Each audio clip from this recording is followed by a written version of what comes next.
I have pictures of that.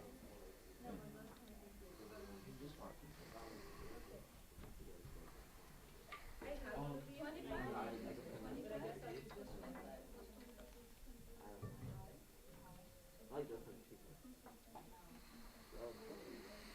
Okay, well, guess we got TVs on too first.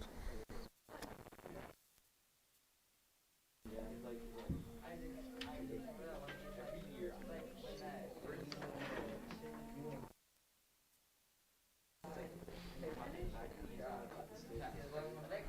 right when he gets into his shirts and it spills all over. So he's still talking about how he makes the chili. He's like thinking,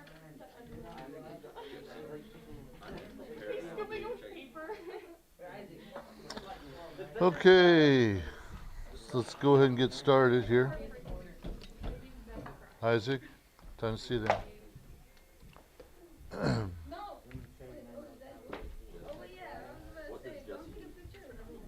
he's gonna be like,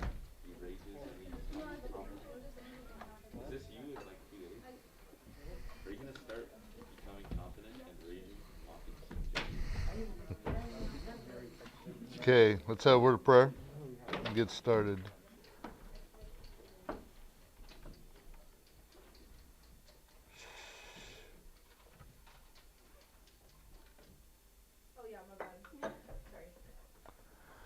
Lord, we thank you for today, another day, beautiful day that it is, and a lot of things are going on. We got tests, quizzes, even just the normal homework. Help the students as they prepare for the day, as they have these things to do. Just help them to budget their time wisely and use it and get things done that they need to. Direct us all today, Father, that we can glorify you in everything.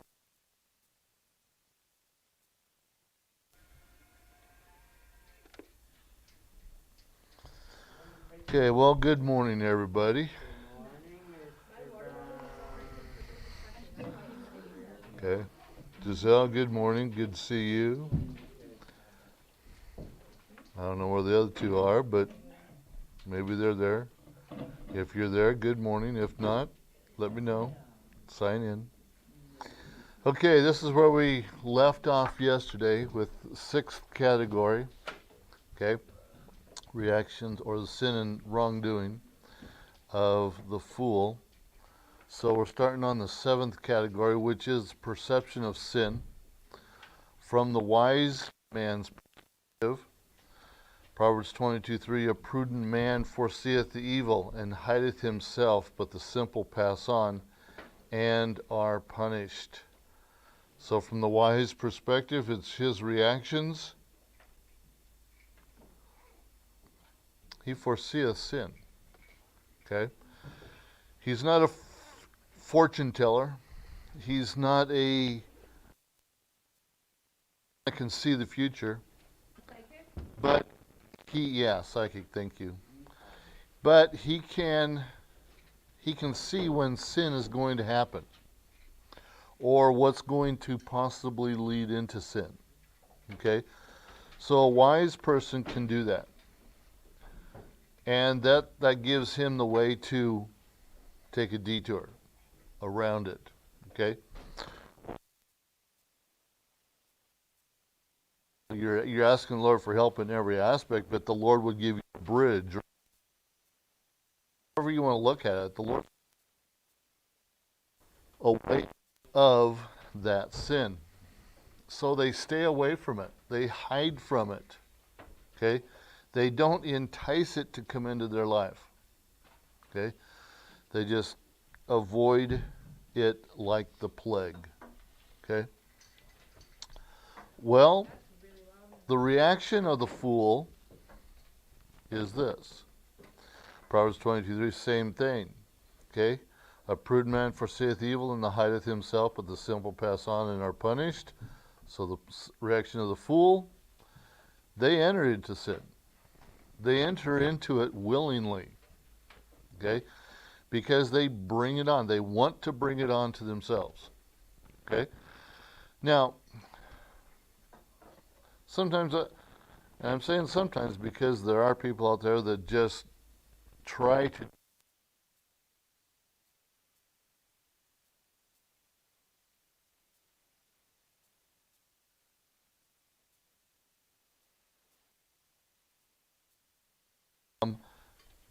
and primarily because that's the way that they've been taught. That's the way they've been shown how to do something. And so in some aspects, that's all they know. Okay? But it doesn't excuse them. Okay? It doesn't excuse them from doing wrong. They should have some sense of knowledge that what they're doing is wrong. Okay?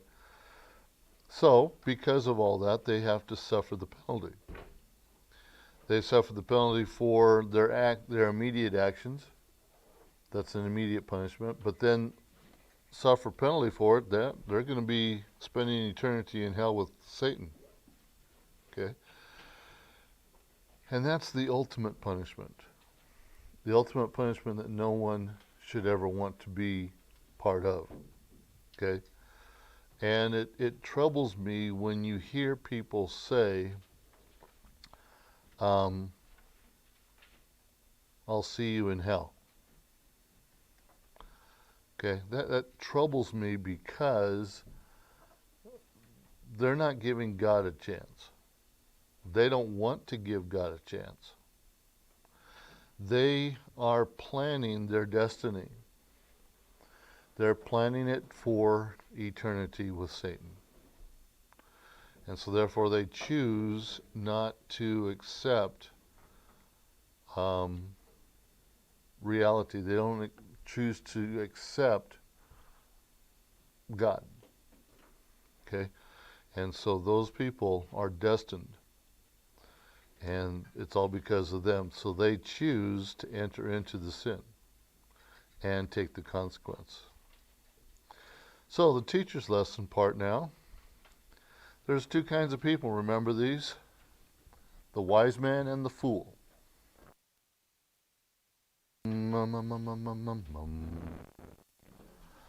Okay, we just went dark on the screen. Okay. Well, hello Andrew, hello Uvia. But you're not seeing anything from me right now. You saw the first slide, but you don't see this now, so hang on. Do this. Hi there.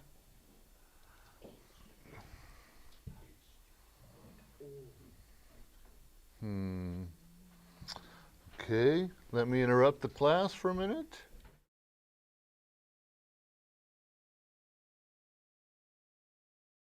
And come back. Okay. Hang on.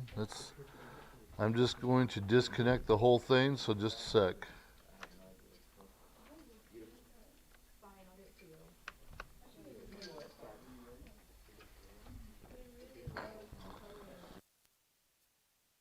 Okay. I'm not getting a picture.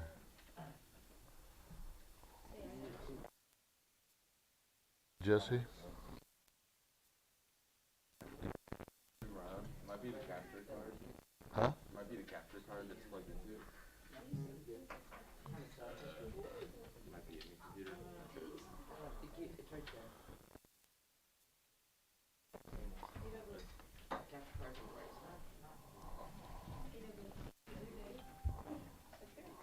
No, don't touch that. At least I wouldn't think it would be that.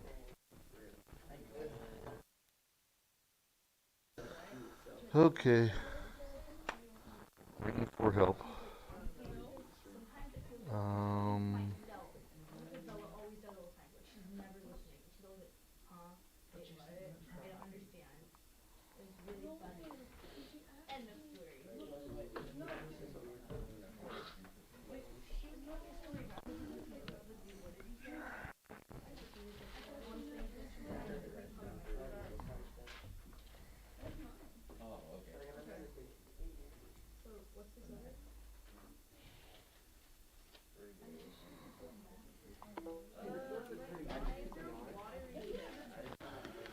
Okay. Shh. Okay, everybody, quiet down. DLs. I've just called for technicians, so we'll see if he can get here. Otherwise, we'll just do this, Gabby. Shh. We'll just do this verbally for you until we get the picture, okay? But we do need to keep going. So there's two kinds of people. Shh. Adrian, enough's enough, okay? Amethyst, take heed to what I just said, please. Okay, two kinds of people. We've talked about these before, the wise man and the fool. Okay, so here's a question.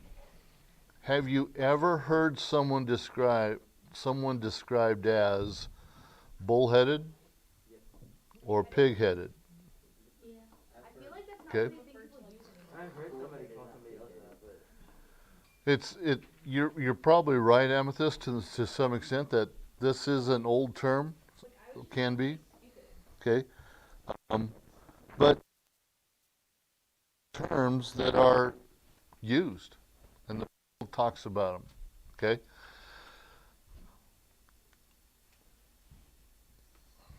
I want you to think about this question. What do they mean when they call someone a bullheaded or pig-headed? Their face looks like a bull or a pig. No. bullheaded means like they're hot, like they have a temper. Pig-headed means they're kind of dumb. Who said pig? Actually, Very insulting. can we do this properly with raised hands? Actually, it has nothing to do with their temperamental aspect. Okay? Sophia, did you have your hand up? I think because like with pig-headed, it's like you're very like one-way minded, and then with bull-headed, you're kind of like you only go with one thing and you don't change. Exactly. One direction Okay. like a robot. Bullheaded. No backwards. Some, okay. Someone is trying to tell you to do something, and you are just so bullheaded that you aren't going to do what they want you to do. Like stubborn. Stubborn. Okay? Good. What'd you say, pig-headed? It's like you can go a certain way, but you always choose to stay the same way. Like you're open-minded, but you're not open-minded. Okay. These two terms are tied together real close. Okay? But let's start looking at them. So these two terms, bullheaded and pig-headed, are terms that are used in Proverbs. So let's start with the bullheaded fool. Shh. One of the two words for fool is evil. Okay?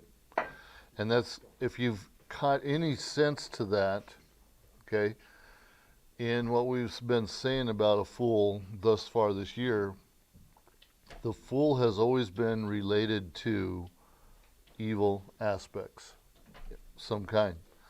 The root word of the fool means weak-minded. Okay? And with this, can we just do things quietly, please?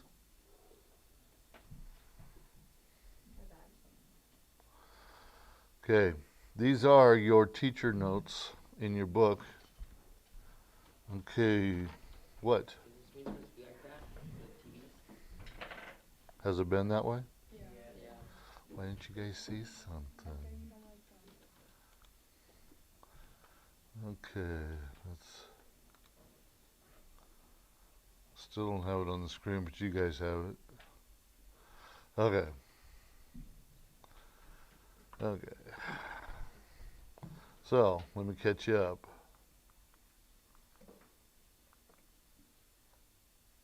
You got that, right? And let's use lesson. We talked about that. We talked about that. The screen here, the screen here went kind of frozen, so, because when I was trying to adjust things, I forgot to turn it back on. We talked about that question, we talked about these, we talked about that, and here it is. No wonder you guys weren't writing things down. Okay, So, again, one of the Hebrew words for fool is evil. Okay? Now we're getting this, but we're not getting this. So, our technician's here, so.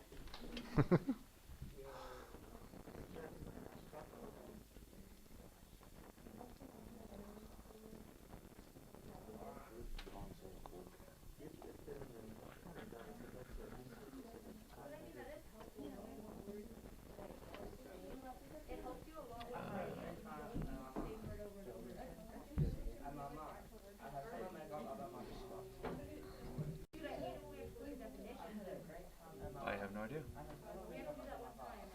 It was on there at the very beginning, and just all of a sudden it went blank.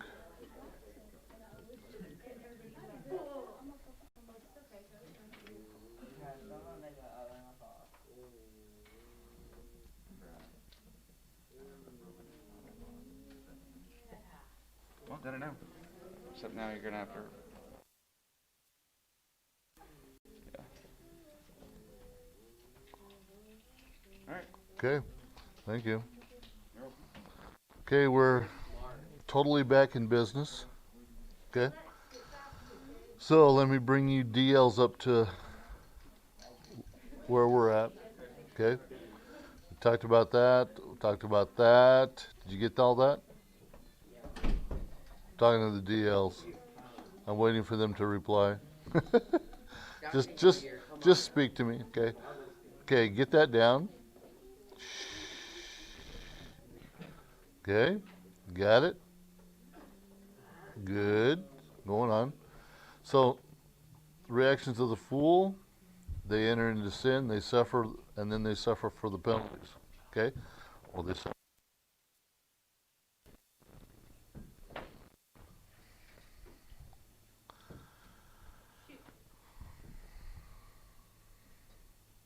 Okay. And then our teacher's lesson. The two kinds of people, the wise man and the fool. This is what we were talking about, the bull-headed and the pig-headed. What they mean, and that they are listed in Proverbs.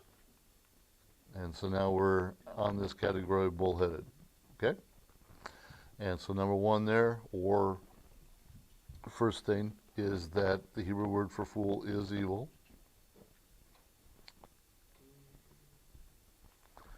The root word of the word is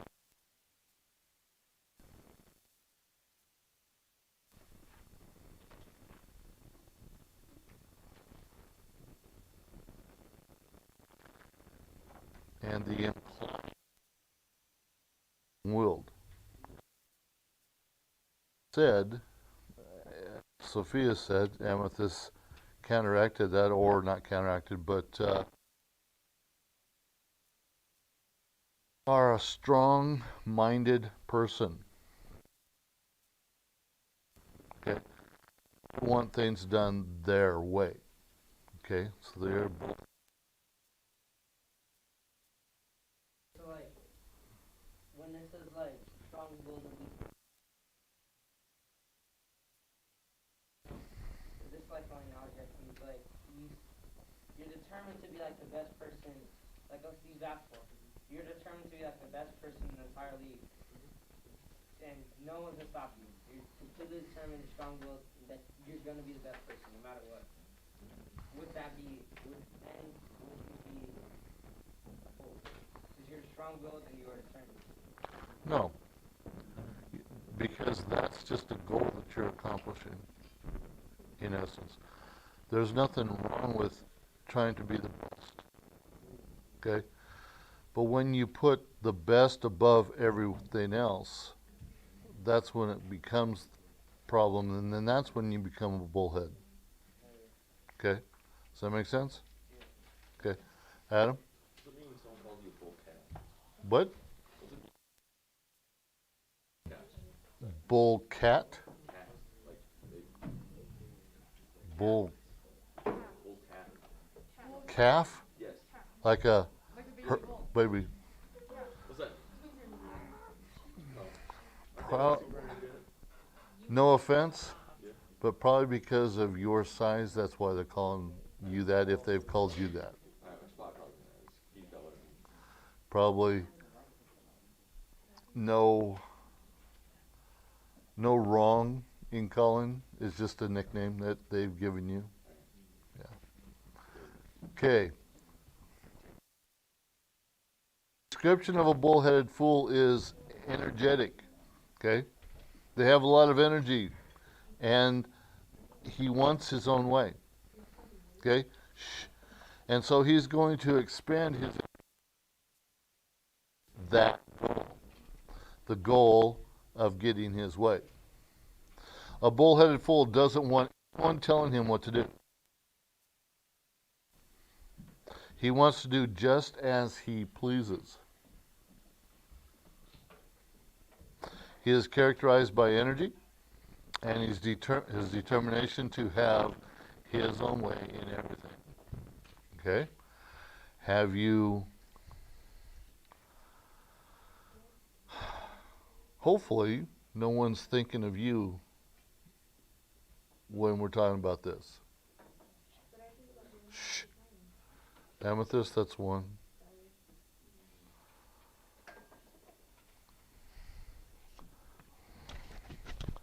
But on the, I guess we could say, positive side of this statement, because I don't want you to think negative, is there someone that comes to your mind? And don't say anything. But is there someone that comes to your mind about that fits this category of a bullheaded person?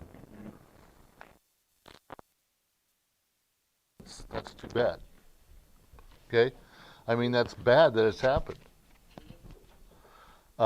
That you're thinking of someone from that realm. Think of this then. Is there something you could help to change that person? Don't have a specific answer for you on that question, but is there something? Could you help this person to not become a bullheaded person? To be more sympathetic, to be more personable, to be more likable. Because a lot of times these bullheaded people, you don't. Sometimes you have to be around circumstances. Okay? Just think of if there's 2, 4, 6, 8, 10, 12, 14, 16, 18 of you in here, 3 at home, so total of 21. Just think if all of you were bullheaded. We're all wearing full masks. Okay? Just think what it would be like. You would never get along because you all want to do your own thing. Teaching would be out the window because you wouldn't be listening.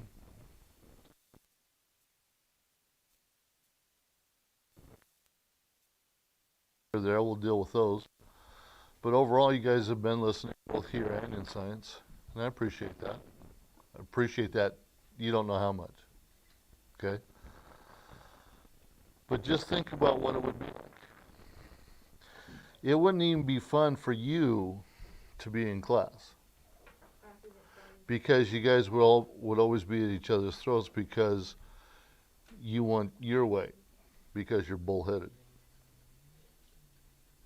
But you're not. And I think we could put not a synonym, but I think we could use the word to kind of help explain this. But at the same time, I think they are different terms. Bullheaded and stubborn can be two different things. Okay? Stubborn can just deal with the aspect that you're not liking what you're seeing. You're not liking what you want, But bullheaded is going forth and causing problems for other people because of your stubbornness. Okay? Ricky brought the example of being bullheaded to the point of being the best in basketball. Okay? Well, it's not so much being bullheaded to that point, it's just accomplishing the best that he could be, or that person could be. And so he is trudging on. But at the same time, he's taking consideration of the other 4 people that are on the court, the other people that are on the team, okay, and other people on the bench. But yes. And then even during a game, taking into consideration those that are playing against you. Because if you're so bullheaded that everything you're going to do is to accomplish, then you're probably going to pay the consequences of fouling out because you're so bullheaded that you don't want to listen to referees, you don't want to listen to your coach when they're telling you to don't take the shot, pass the ball around, okay? And so that's where, Ricky, that's where the bullheaded part's going to come into that scenario. That it's only me and no one else on the court. Okay? Okay. The picture there. Let's go to the other one, the pig-headed. Okay? It's here. The word, Hebrew word, it means is chisel. Okay? Or chisel. It means fat. Okay? That's why you hear that term all the time with relation. Okay? It ties in with the term, the meaning of the word. Okay? Shh. And the implied meaning of a pig-headed fool is mentally fat. Okay? The description. Mentally fat and smart. No, not in this. Not in this. If you had a fat brain, it could store more knowledge. Not in this realm. Your brain is made of fat. No, no. It is. That's not what it's saying though. Here. It looks Okay. glitchy. Okay. The description of a pig-headed fool is lazy, inactive. Shh. And if you've ever watched a pig on a farm, they are very inactive animals. Unless they want food. Okay, unless they want food, yeah. But they would just rather lay in a pool of mud, okay, than to do anything active. Okay? And all they're doing is just getting bigger and bigger, fatter and fatter. Okay? So a pig-headed fool is just getting bigger and bigger in his mental brain because of his desire for himself. So you can kind of see how the bull-headed and the pig-headed, they tie together because the one key term is self-centered. Okay? And it's how they take that self-centered and apply it to their lives. And that's why a lot of people don't want to be around these two people. Okay? Okay, as far as I know, we're not having chapel tomorrow. So DLs, tune in for another saga of wise versus fools. And we'll continue on here. Okay? So we'll see you tomorrow, DLs. Thanks for tuning in.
Jeremy Randall and Cecily Culver. Okay, those are the two people who were skating on Ghost Lake. All right, so these people were, I don't know, sweethearts. Okay, ew. But these people, I don't want to, girlfriend, boyfriend, lovers, I don't know. They're sweethearts. Okay, so that's why I said ew. Happy birthday to your mom. All right, so this was written by William Rose Benet. Make sure you guys know who wrote this. Oh, there it is. Okay, make sure you guys know who wrote this work, William Rose Benet. Okay, he was an American editor, poet, and novelist. Okay, after graduating from Yale University, he edited the Saturday Review of Literature and several other magazines and wrote many volumes of poetry. But you do want to know that he wrote The Skater on Ghost Lake. And in this story, the couple, Jeremy and Cecily, okay, they're out skating on a lake late one night. Okay, they're out skating, and we see different literary devices within this work, okay? If you guys look in the very first stanza, all right, we see the literary device of alliteration. Okay, so action is carried out by present participle verbs is not a literary device, but it's something that is included as a feature in this work. Okay, obviously that's not what a literary device is, but these something to know is the action in this story is carried out by present participle verbs. Okay, we'll see what that means in a second. But there is alliteration. Who can tell me what alliteration is? Okay, turn back quickly to page number 449. Okay, 449, who can read the definition of alliteration? It is in your literary terms glossary. 449, quickly. We do, page 449. Adrian?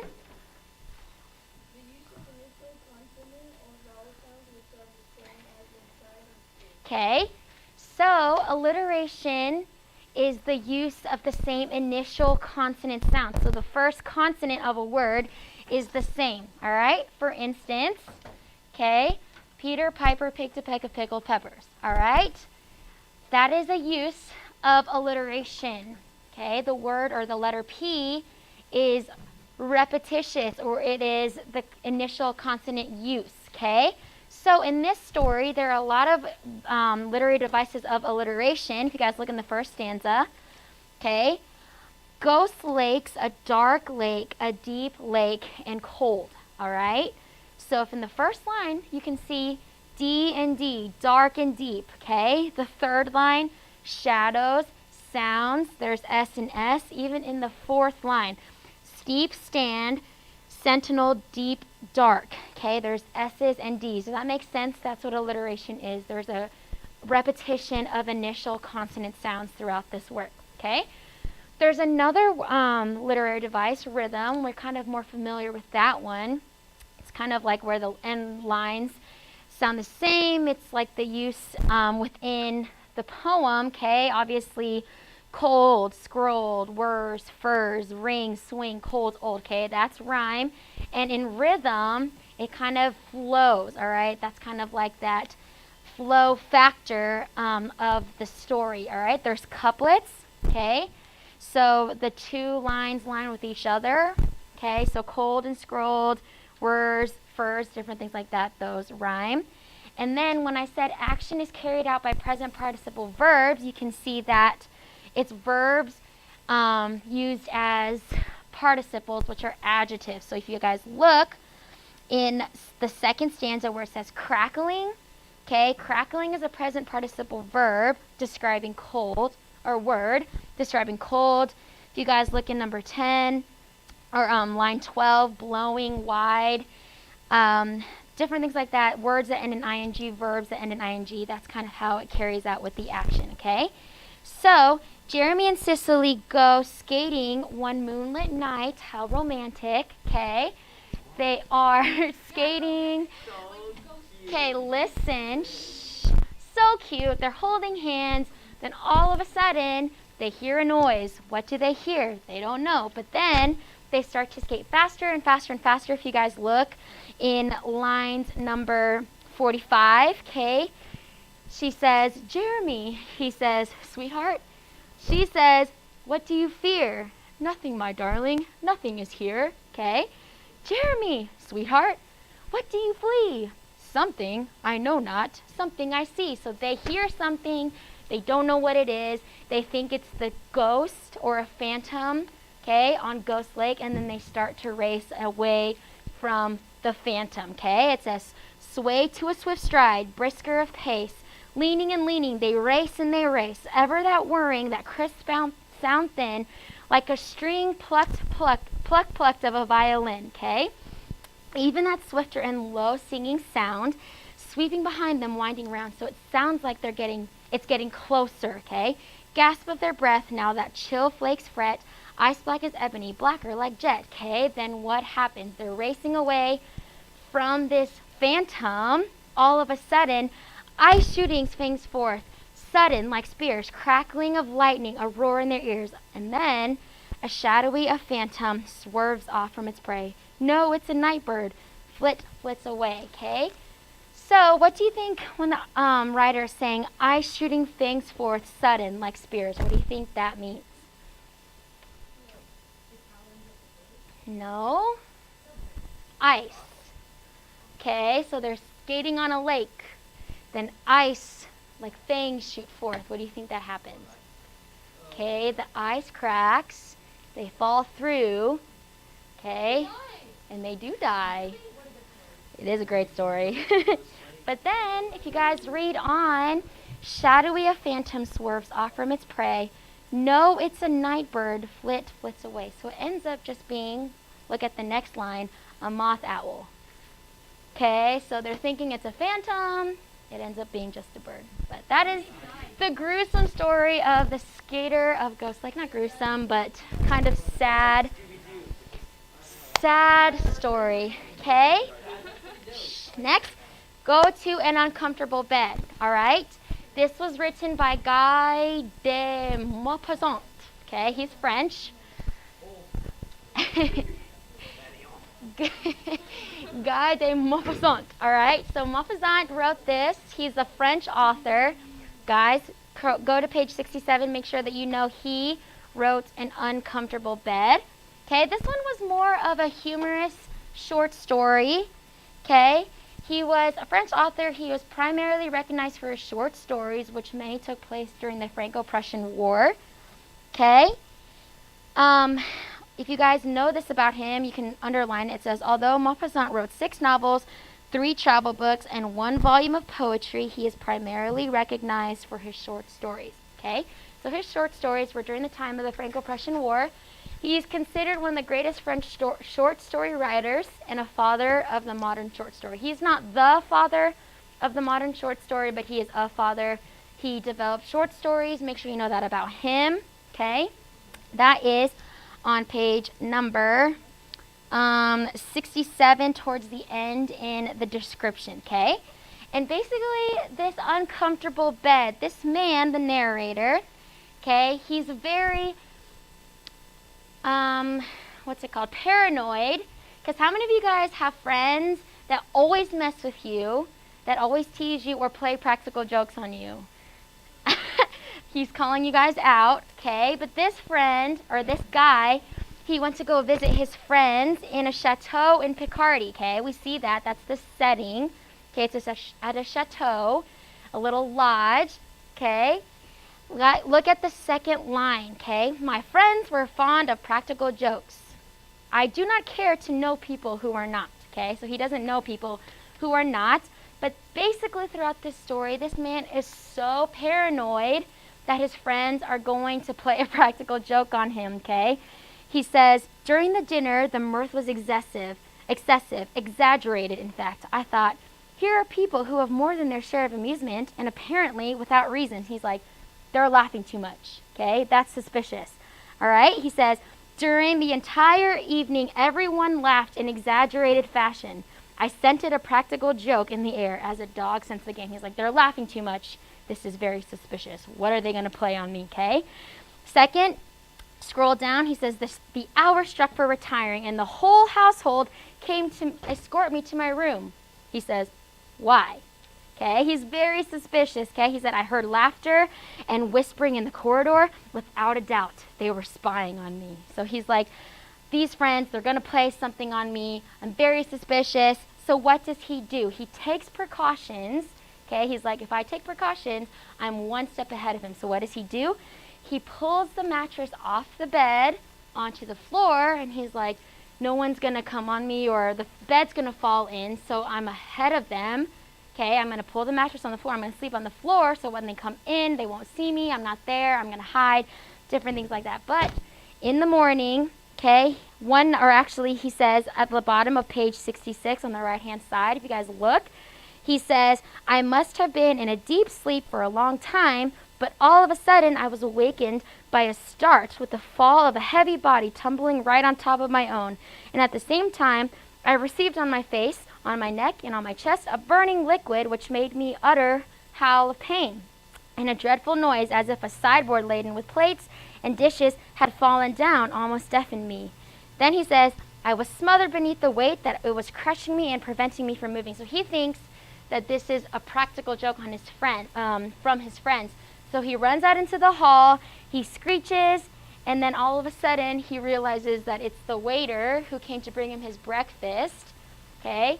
And his breakfast and his tea spilled all over him, and then he realizes, if you guys look at page 67, the second to the last paragraph, or the last line, it says, the precaution I had taken in closing the shutters and going to sleep in the middle of the room and had only brought about the practical joke I had been trying to avoid. So he's trying to take all these precautions, but in the end, he let the practical joke happen to him because he was so paranoid, all right?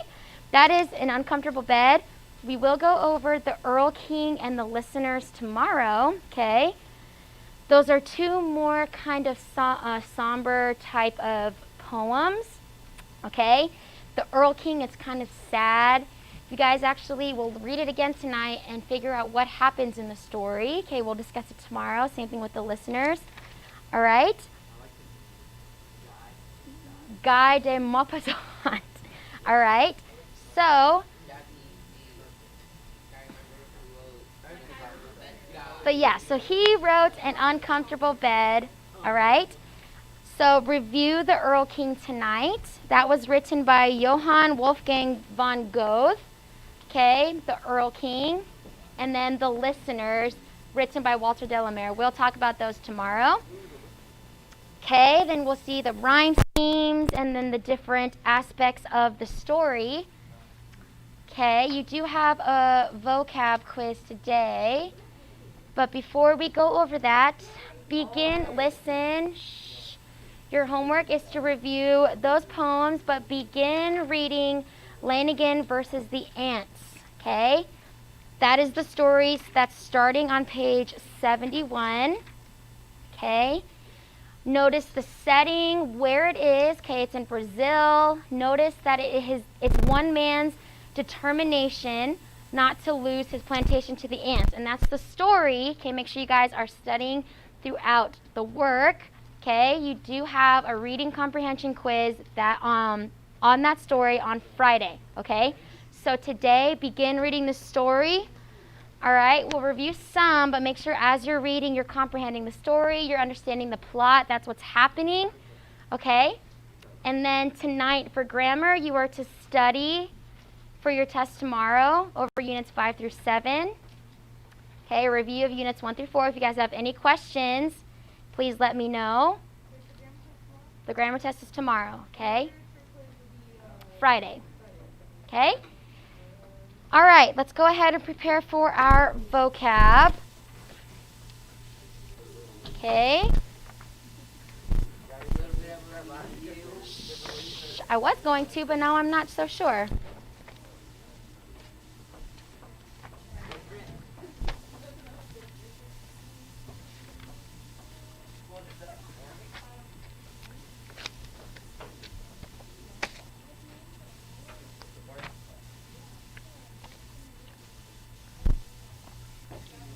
All right, what does it mean to officially pronounce someone to be innocent of an accused offense? Okay, what does it mean to praise highly, to exalt, to glorify? To bring before a law court, to hear charges, to call to account? To consent without protest but without enthusiasm? Okay, to agree, to be in harmony with, or to grant as deserved, proper, or suitable? To make an indirect or passing reference to without distinct specification. Okay, to make physical or mental troubles more bearable. To consent without protest. Oh, sorry, I already said this. To grow or accumulate as the interest on capital. Good. Okay, to free from entanglement, disengage, liberate. To bring, to draw out or forth, to bring to light. Okay. Sounds like some of you are ready. Okay, I hope you guys studied last night. But we are going to have a dictation of spelling today. So make sure you guys are listening well and the first time. Okay, go ahead and put everything away.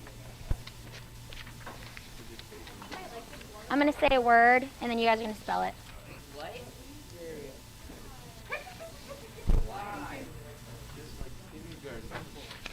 Just like kindergarten, so hopefully you should do well.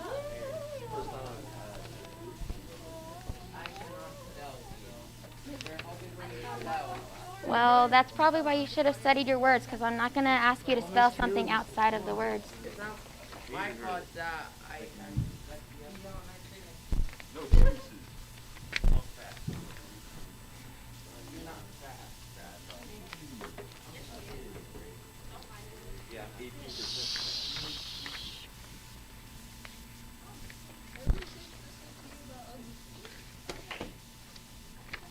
Guys, stop talking. Okay, listen up.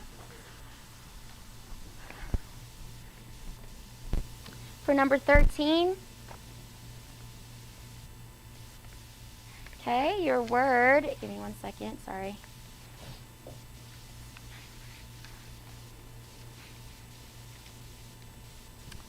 Okay, for number 13, your word is acquirable.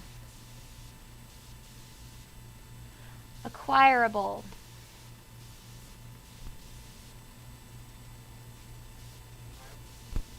Acquirable. Okay. For number 14, your word is noticeable.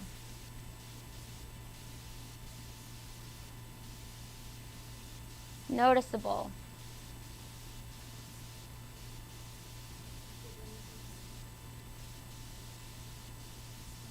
Okay, number 15. Your word is canoeing. Canoeing.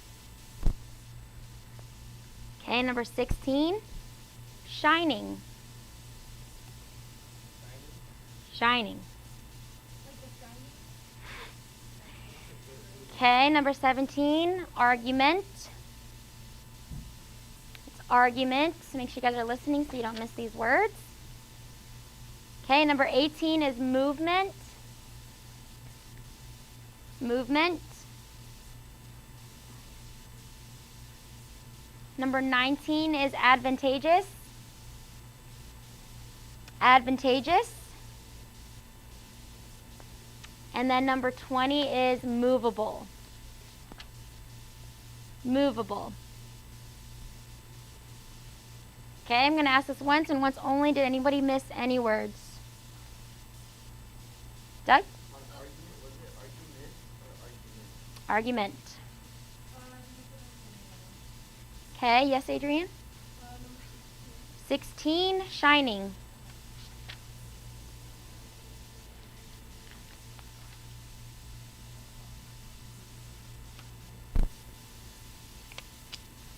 Anybody else? All right, go ahead and take your quiz.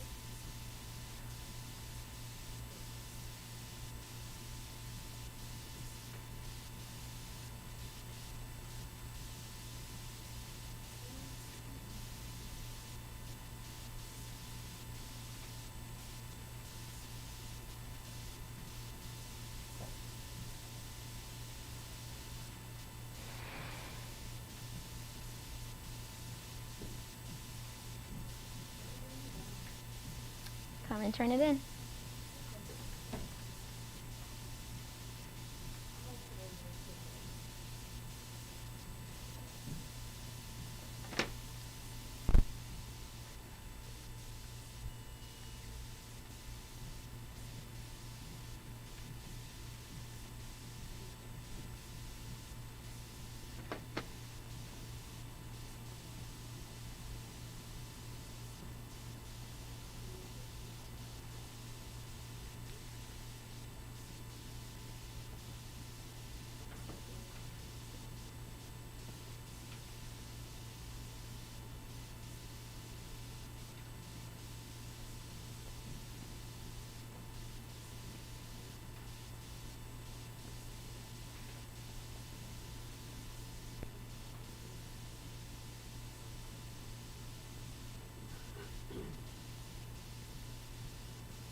Turn it in.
Welcome, distant learners.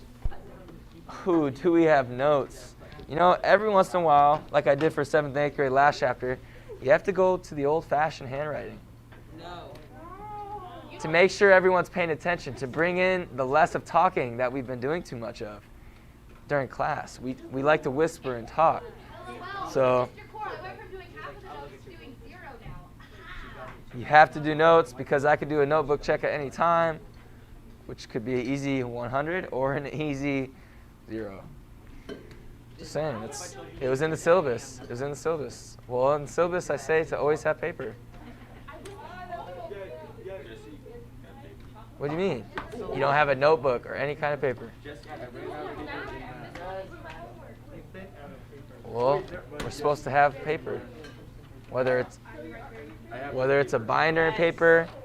All right? Shh. Quiet as we begin. So pull out a piece of paper. If you don't have one, you may ask a classmate. Yes, ma'am. Quickly.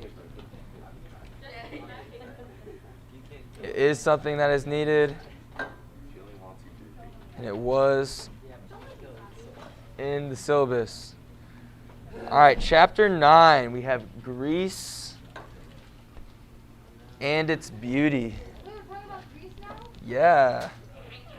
It's weird because I just talked about Greece in my last class. You like you'd be a British person. Me? No, I am German and Irish.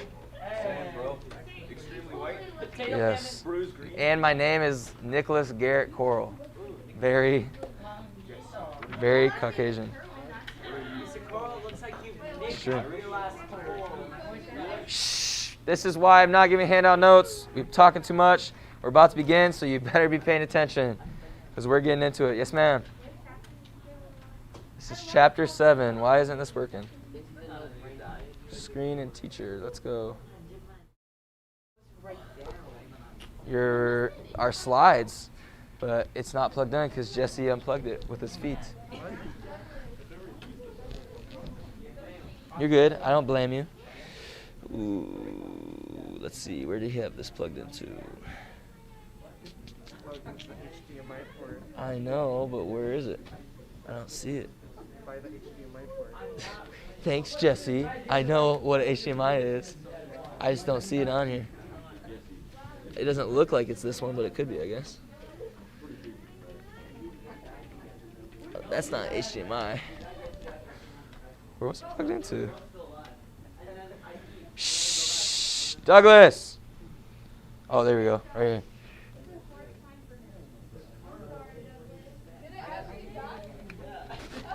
That should work. Boom. Got it, Jesse. All right, here we go. We're going to begin with a word of prayer. Distant learners, you may send a prayer request as well in the chat if you'd like. Shh. Any prayer requests? Yes. You guys, this is the first chapter. I'm able to have time to create our own slides. I will say you are the last class that I made slides for, but I finally got to them. Shh. No. That's not what happened. It just happened to be your class was that way. All right, everyone quiet. Why are we talking? All right, prayer requests. If you don't have prayer requests, no one else should be talking. We're going to pray. We're going to jump right into our next chapter. Yes, ma'am.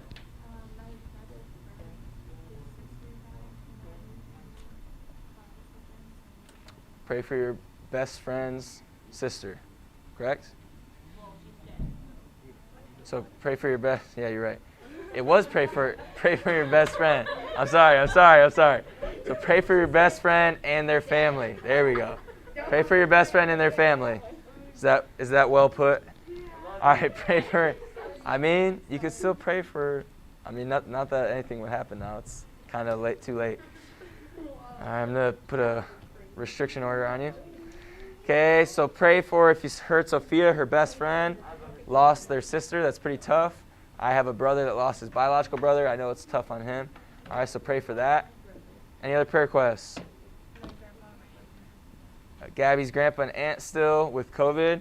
Her grandpa obviously was getting a little worse. Aunt's stable, but still, that's something to pray for. Anyone else? Prayer requests? All right, no other prayer requests. We will pray and jump into our chapter. Distant learners, you can always text or send any prayer requests you guys have as well. I would love to pray for you guys in class. Austin, chill, dude. I'm going to give you demerits for being disruptive. So put the pencil back and put the book away. There you go. All right, let's pray. Dear Father, Lord, thank you for this day. Thank you for all the students that are here, Lord, and them also the ones that are online and live streaming. Thank you that we're able to be here, though, at school and be able to be, I believe, in our 7th week. And no one has gotten COVID, Lord, and we're able to be here healthy, wealthy, and wise. Please help this next chapter that we're going to be going through in Greece, Lord, as I love going over this this time of history and these people as they're cool, very architectural. Hopefully we can learn some things and have a good time as a class, but also respectful of the lessons. Please help all the kids with all the prayer requests going on, but specifically please help Sophia as her best friend's sister died, Lord. Please bless and give comfort to her friend and their families, Lord, as I know that's a tough thing to do. Obviously, my brother, Clarence, also lost his brother, so he's going through a hard time as well. But please protect them, give them peace, Lord. If they don't know you as Savior, please allow that to be maybe an avenue that Sophia can be a witness and be a light to them. Also, please help Gabby's grandfather, Lord, as he is still possibly getting worse with COVID, Lord. Please heal him as you're the great physician that the Bible tells us. But for your will to be done. We want you to heal him. We want him to get better. But please help us to be able to trust in you, Lord, with all our heart and be able to know that you will do what you deem best and for us to be able to have comfort in you. But pray for her family, Lord. Help them through this time. Also, please help her aunt as well. Hopefully she is continuing to get better. Please help any other prayer requests the students may have, whether they said it or not, Lord. Something's always on everyone's heart and mind. So please help anyone with that. Please help our class period to go well in our day. In basketball, as our first game is coming up close, for everything to start coming together, Lord. In Jesus' name, amen. Shh. Hey, guys, make sure when we're praying, we're not talking and whispering, all right? Prayer is a time to have respect. So for those who were not listening quietly, left back corner of the room, 3 gentlemen, okay? We do not talk, all right? That's especially that time. I mean, I don't want you talking when I'm teaching. That's respect to me, hopefully you can have.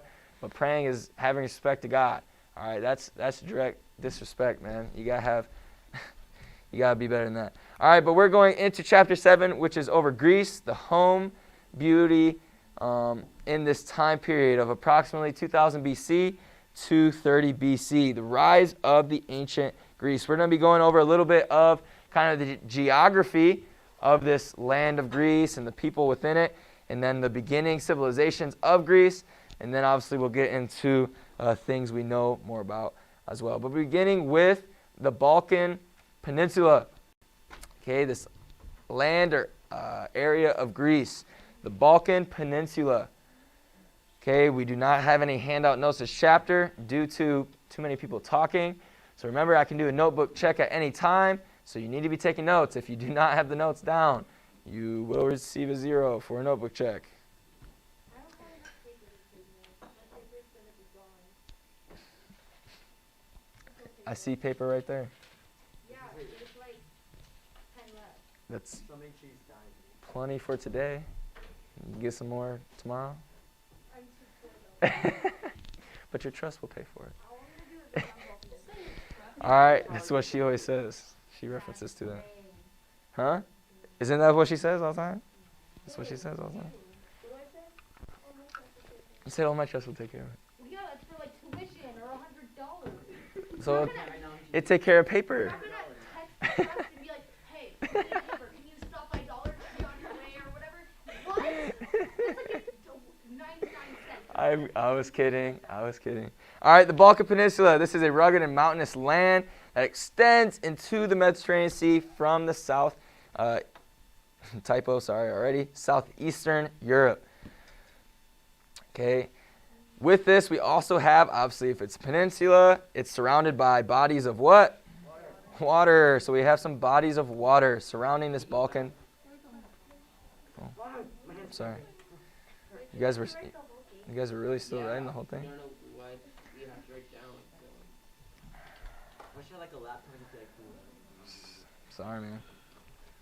Maybe if we can stop talking, maybe if we can get back to not talking too much, maybe I'll reward you with notes. Tomorrow, we'll see. But you don't have to write the whole note. All you gotta do is write Dolphin Peninsula. Shoot, you could summarize. All right, then we have again, since it's a peninsula, just like Michigan. What? Dude, man, you gotta write faster. Shh. You gotta try to write faster a little bit. Write faster than I can even do my own handwriting. That is a problem. Okay, obviously since it's a peninsula, again, as I said about 5 times, it's surrounded by bodies of water. These specific bodies of water we need to know. As in the map, we have the Black Sea, which is the east side of this land, or the Balkan Peninsula. Okay, we also have the Aegean Sea, or Aegean Sea.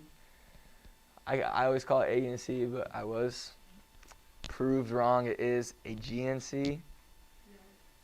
But it's a black. No, that's 2 different seas, dude. And then you have the Ionian Sea, which is west. As you can kind of see in the picture, it didn't really come out quite as good as I wanted in this next one, but you'll see. Okay, but you kind of see, I'm just going back for a second. Okay, you can kind of see the 3 seas right there. They're a little blurry. But you have the Black Sea on the east. The Aegean, no. Yeah, you already know. That's GameCube graphics right there. Like those old Street Fighter All right, give you guys time to write down. Okay, but try to write your fastest. Yes, sir. Ionian Sea, which is on the west side. West side, you know what I'm saying? West side. So where are you from? Huh? Where are you from? That side. I don't know what direction that's considered. Oh, it's like Manning. All right, again, we're talking about this geography of Greece, just getting introduction into it. Raise this camera a little bit up as my head's getting chopped off. Just getting into the geography, the surrounding land. Okay, we have the Gulf of Corinth. The Gulf of Corinth. Again, you don't have to write word for word. You can summarize.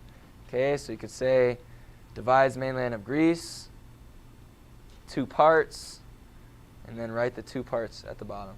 All right, again, just summarize. If we do well today and we're not talking a lot, maybe I'll reward you tomorrow with fill-in-the-blank notes. But same thing I had to do with 7th and 8th grade for a whole chapter because they continue to disrupt. Yes, ma'am. I highlighted my book, and I don't even understand the studies. So, like, what if I just follow along with the book? Is that like thumbs up or like thumbs down? I'll tell you, you can highlight the book, and then if I deem to reward you with fill-in-the-blank notes, you can use those and fill those in. But make sure you're keeping your notes because I can do a notebook check at any time. I'm writing down the important. No, I'm not just saying this chapter, for all chapters. oh no, I just do everything on that after you finish first. You better keep notes or tests, man. Keep something. All right, the Gulf of Corinth. This nearly divides the mainland of Greece. As you can see, it's like this little body of water that goes right between Greece. Okay, and and lies between the 2 prominent regions of ancient Greece, which is Attica and Peloponnesus. These are the ancient terms for these regions. Obviously, we know them as a little bit different now. Okay, but these were the prominent regions of ancient Greece, Attica and Peloponnesus.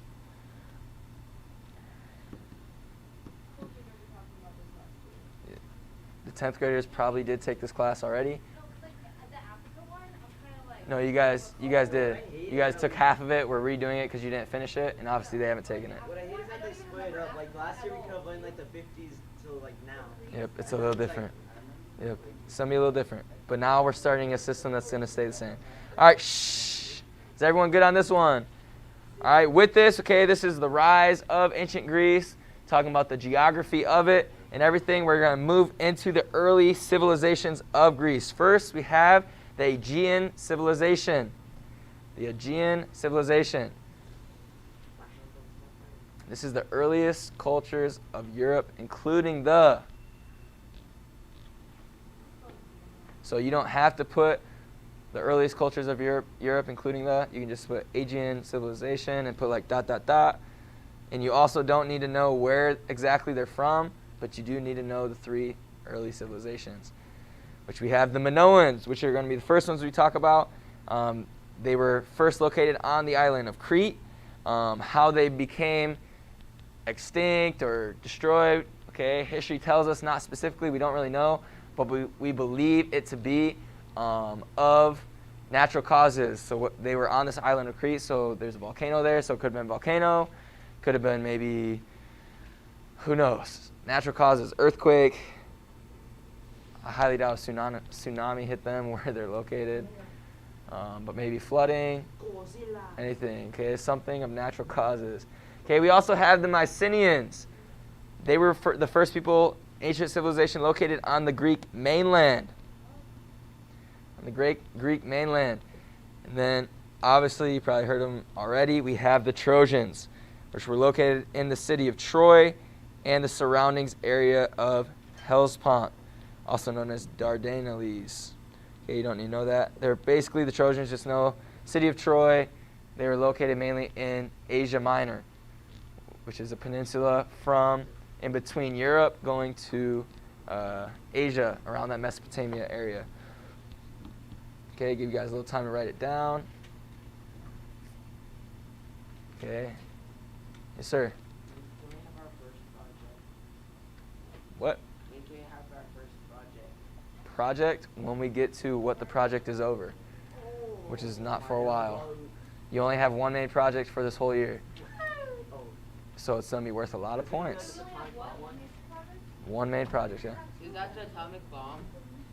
There's one main one, though. The other one's kind of like a fun, smaller one, yeah. I want to do the atomic bomb. The atomic bomb, obviously, we're not going to do it. Yes, it's atomic bomb. We're not going to do it till we get to the time period of that. Yes, sir. Well, we're Do you accept like conspiracy theories? Do I accept conspiracy theories? Well, I'll accept what I asked for in the syllabus for the project.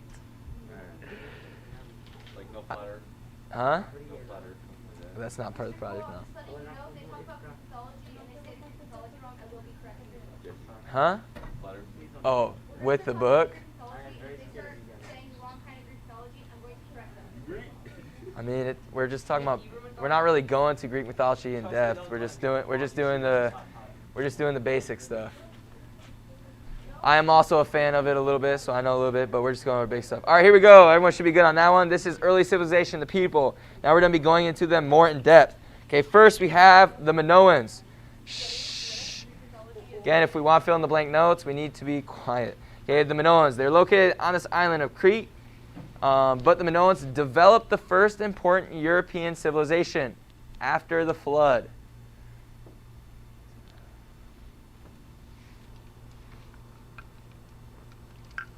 So we're going to be breaking down these 3 main civilizations, maybe what happened to them, what did they do. Okay, but the Minoans developed the first important European civilization after flood. So you could write Minoans equals or dash first civilization after flood. Okay, you can summarize now. Maybe if I reward you tomorrow with fill in the blank notes, then you can just go back and fill them in. Or do like what Amethyst is doing, highlighting right now and then fill in the ones later. All right. We're good so good. Yes, sir. Do I get good grades when they replica of the atomic bomb? You can't. So no. That's not part of the project. The project is going to be like expounding, so you have to write and research. All right, here we go. Next note, once we get into more of that time period. Minoans were also known to modern historians until a British archaeologist uncovered, okay, they were unknown to any modern historians until a British archaeologist uncovered the palace of the legendary king Minos of Knossos at Crete in AD 1900. So obviously way after these people were not even there anymore. Okay, but the British, they discovered it. That's how they became relevant. Okay, you don't really need to know everything other than the British are the ones that discovered them, and how or who did they discover? They discovered the kingdom or palace of Knossos at Crete. Okay, of King Minos. He is also known in Greek mythology, but he's a real person. Obviously not. His Greek mythology wasn't Okay, with this, okay, Evans, or this archaeologist, but you don't need to know his name, Evans uncovered the remains of the culture which was already far advanced when Abram left Summer for the Promised Land. Cretan palaces and houses contain excellent plumbing systems that use drains and tiled pipes. Okay, this is way in early times, okay, so way ahead of their time. Minoan artisans produced useful clay vases, finely crafted bronze daggers decorated with enamel, gorgeous cups of gold, beautiful ivory carvings, and magnificent wall paintings called frescoes. Okay, Cretan merchants carried on the extensive trade with Egypt and Mesopotamia, thus spreading the culture and great civilization of Western Asia and Northern Africa to the less advanced people of Europe. Okay. Shh. Again, as I've already mentioned, what? Same slide. I'm just doing some background reading. You don't need to write it all down. Okay, as I've already mentioned, the Minoan people, they were suddenly and violently ended around 1400 BC. We don't really know exactly how, but we believe of natural causes. So again, whether volcano, flooding, earthquake, okay, something of natural cause. All right, the next group we're going to talk about, what was the second one? The Mycenaeans. Mycenaeans. Okay, they were named for the city of Mycenae on the Greek mainland. Okay, they were the Greeks, so you could just say Mycenaeans dash Mycenae, Greek mainland. All right, they were the Greeks of the Trojan War as recounted in Homer's epics, the Iliad and the Odyssey. Okay, the Mycenaeans arrived in Greece about 1900 BC and adopted much of the Minoan culture. By 1600 BC, they were strong and powerful enough to make a daring raid upon that palace we just talked about of Knossos. Okay, and by 1400 BC, so when the Minoan people kind of were randomly wiped off the face of the earth or whatever happened, okay, they destroyed Knossos. Okay, so the Mycenaeans destroyed Knossos and conquered Crete. Okay, so not only were they part of the mainland now, they also were off the mainland. The Mycenaean culture was overwhelmed. Okay, so after they conquered or basically ruled over all the areas, okay, they were overwhelmed in 1100 and 800 BC by a new wave of barbarian invaders. Okay, everyone good on this one? All right, I'll leave it up there. Good. Okay, then we'll get into our next note. Again, you can summarize to the best of your ability. You okay there?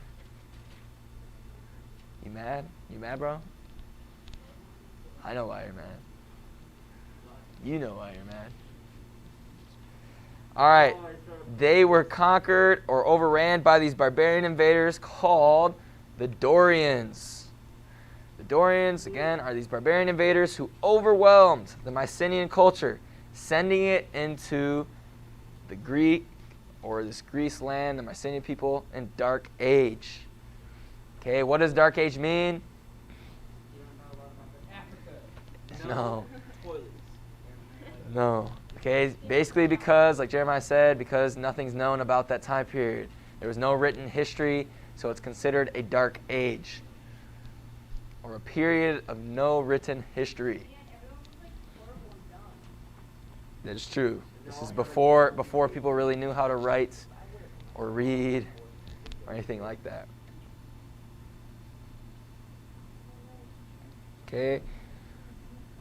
So these Dorians people overran them, they were conquering them, but many of the Mycenaeans escaped, okay, to the land of Asia Minor, which is another peninsula east of this Greece land. Yes, sir. Quickly. Okay, east of this west land. So they invaded probably through the water, maybe off the island of Crete, to Asia Minor, where they became known as, so the Mycenaeans they were the same people, but a new name was adopted, of the Ionians. Ionians. These are the Mycenaeans who escaped to Asia Minor and Attica. Okay, so they're the same people, same group of people. Okay, just they adopted a different name. Obviously, a lot of them were killed, so there weren't as many of them.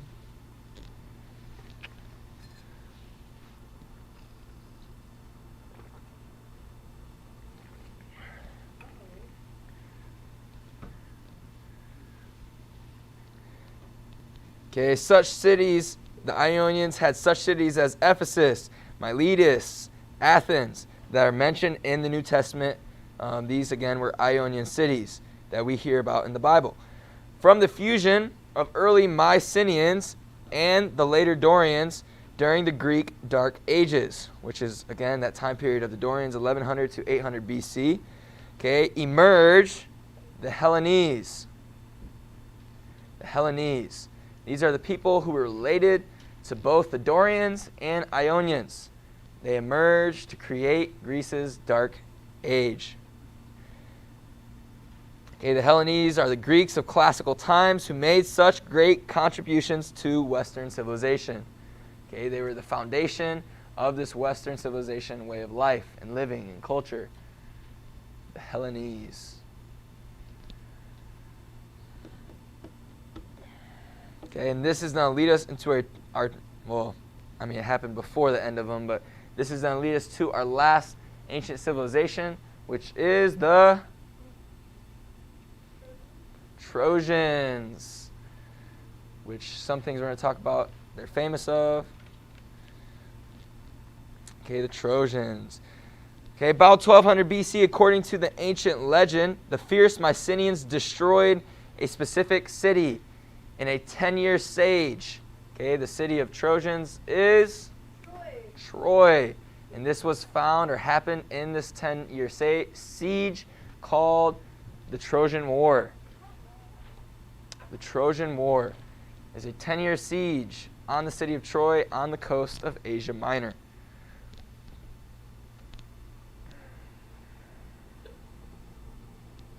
Excuse you. Excuse you.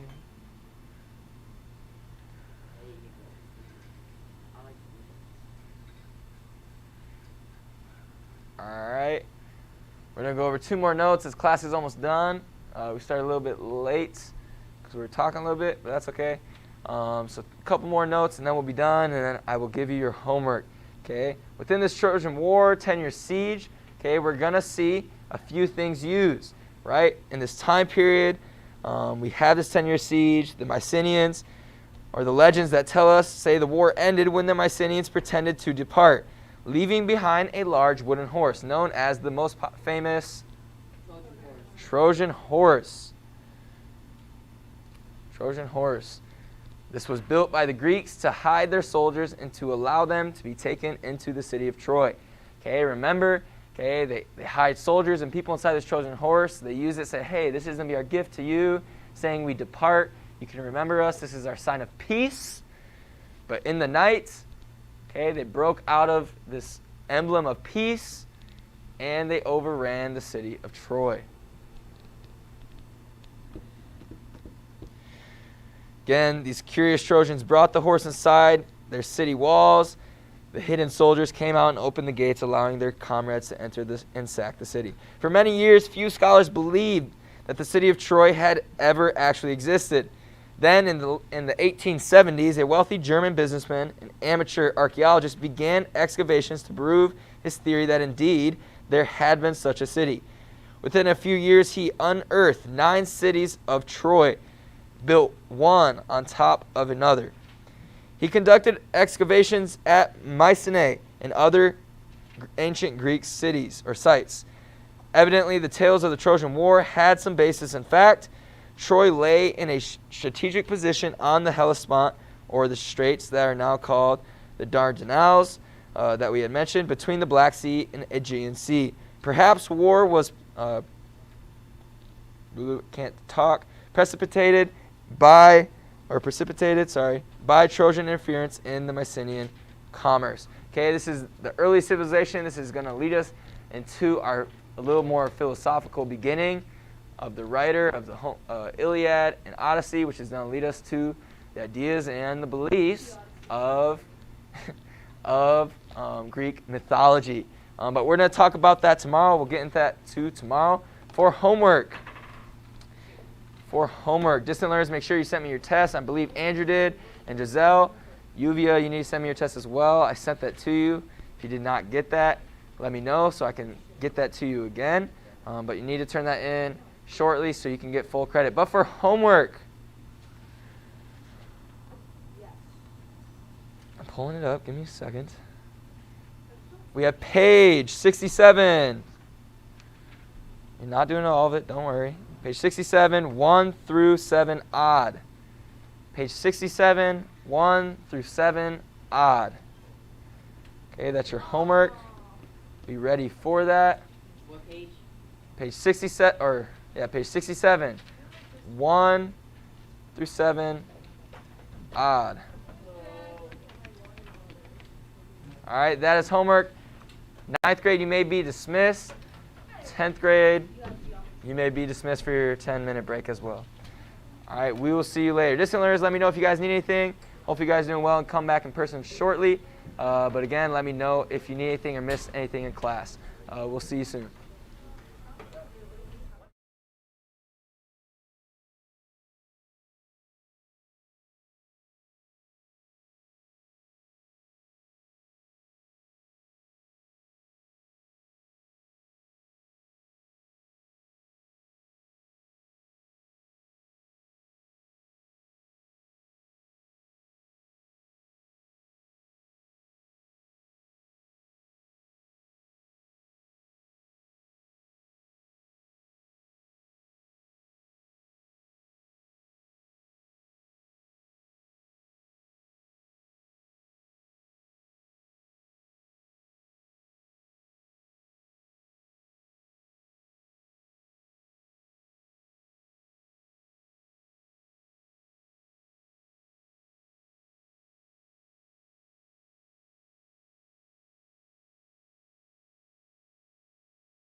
All right, welcome to Geometry. Whoops, what in the world is up with the camera? All right, who did this? No, You- it's Carl. You He said poor half his souls. face. He said half his face was All right, cut off. you poor soul. Yeah, that's because he keeps moving the camera when I tell him not to. But anyway, we're moving on. I actually like made a scene with my name on it, so that way he knows not to touch it. So that way my stuff's always right. Anyway, moving on. So exercise 2.3, number 8. We're on page 53 of your textbook, page 40 of your supplement, which, let's be honest, that's the one that really matters. Page 40. Yeah, 40. that's true, because we're not doing anything in the book. We just keep going. The book will become relevant again shortly. I kind of, essentially, I detour from the book, only in the sense of like I provide more fill in the blank stuff, and then we come back around to it full circle. Second semester will be entirely book. I don't have a supplement for that. What? Yeah, like the supplement's only for the first half of the year. Yeah. It's to, okay, the whole point of the supplement, basically. But like, you know, for the actual appropriate length of time, I'm not like taking off the training wheels for a 3-year-old trying to learn how to ride a bike. You know what I mean? Yeah, you following me? So anyway, 2.3, number 8, make sure you're not talking over me because that's extremely rude. Yeah. Okay, so yesterday since I went to the bathroom, I missed out. So I copied the thing from Gavin. Yeah. And I saw that. What does EMDPT mean? What? Yes, I wrote that down. Yeah, EMDPT of ABCs. Oh, midpoint? Yeah, but it says EM. Oh, E is the midpoint of whatever. Yeah, we're on stream. What? Oh, stop it. Where? E is the midpoint of E is the midpoint of AB. Oh. There you go. Oh, okay, yeah. Okay. Didn't space it out, that's why I got off. Yeah. All right, exercise 2.3, number 8. Make sure we're not talking. Make sure we're seated. Maybe get up and nothing, Lena. I'm sorry. Well, I need to get some explanation, don't I? That wasn't me. The demerit.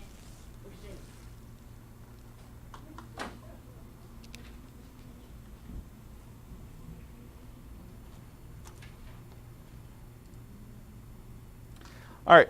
Exercise 2.3, number 8. In the figure, CO bisects angle AOB, and line DE is perpendicular to CO. In other words, nah. Okay. Prove that triangle OPE is congruent to triangle OPD. All right, and we were also told that CO bisects angle AOB, so that means this is equal to this. Okay? So far, so good? Everyone understand what's being said? Yes. We all can read the question. Good. Okay, number 1. What do we write down? CO bisects angle AOB and line DE is perpendicular to CO. Yep, that one.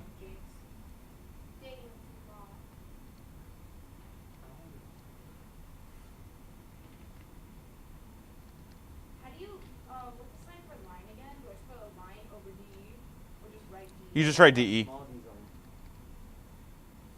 Again, that gets better as we go forward. Because I didn't have time to go through and clean it up. That says given, I promise. Fine, I'll fix it.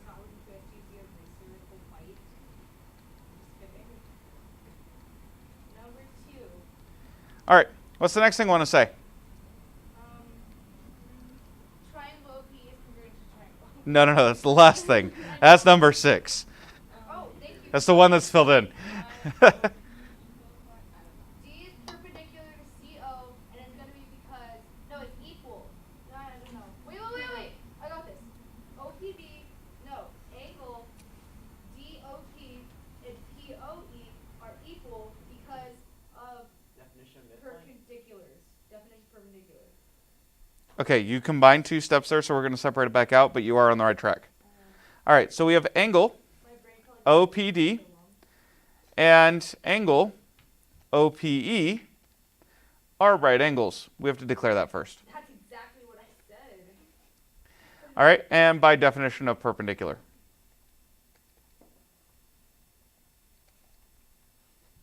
Which then, of course, makes these angles equal. Oh, no. That doesn't make these angles equal. The angle POD. Oh, maybe this is what you were talking about. What in the world is happening to my pen? It just floats. It happens. All right. POD is equal to angle POE by definition of bisector.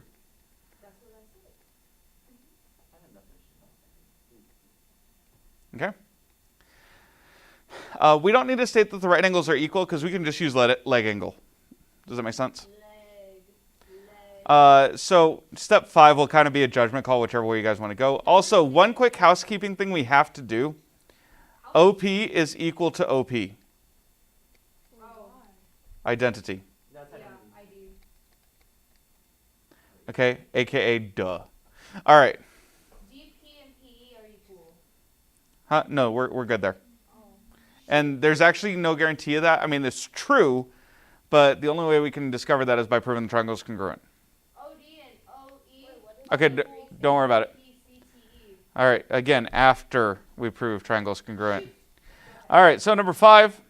This one is a judgment call. We could either say that these are right triangles or that the right angles are equal. It doesn't matter because it's all the same number of steps anyway. I'm going to go with that these are right triangles. Triangle OPE and triangle OPD are right triangles by, definition of right triangle. 6, we are given that a triangle then OPE is congruent to triangle OPD. And what is our reason? Uh-uh. Nope.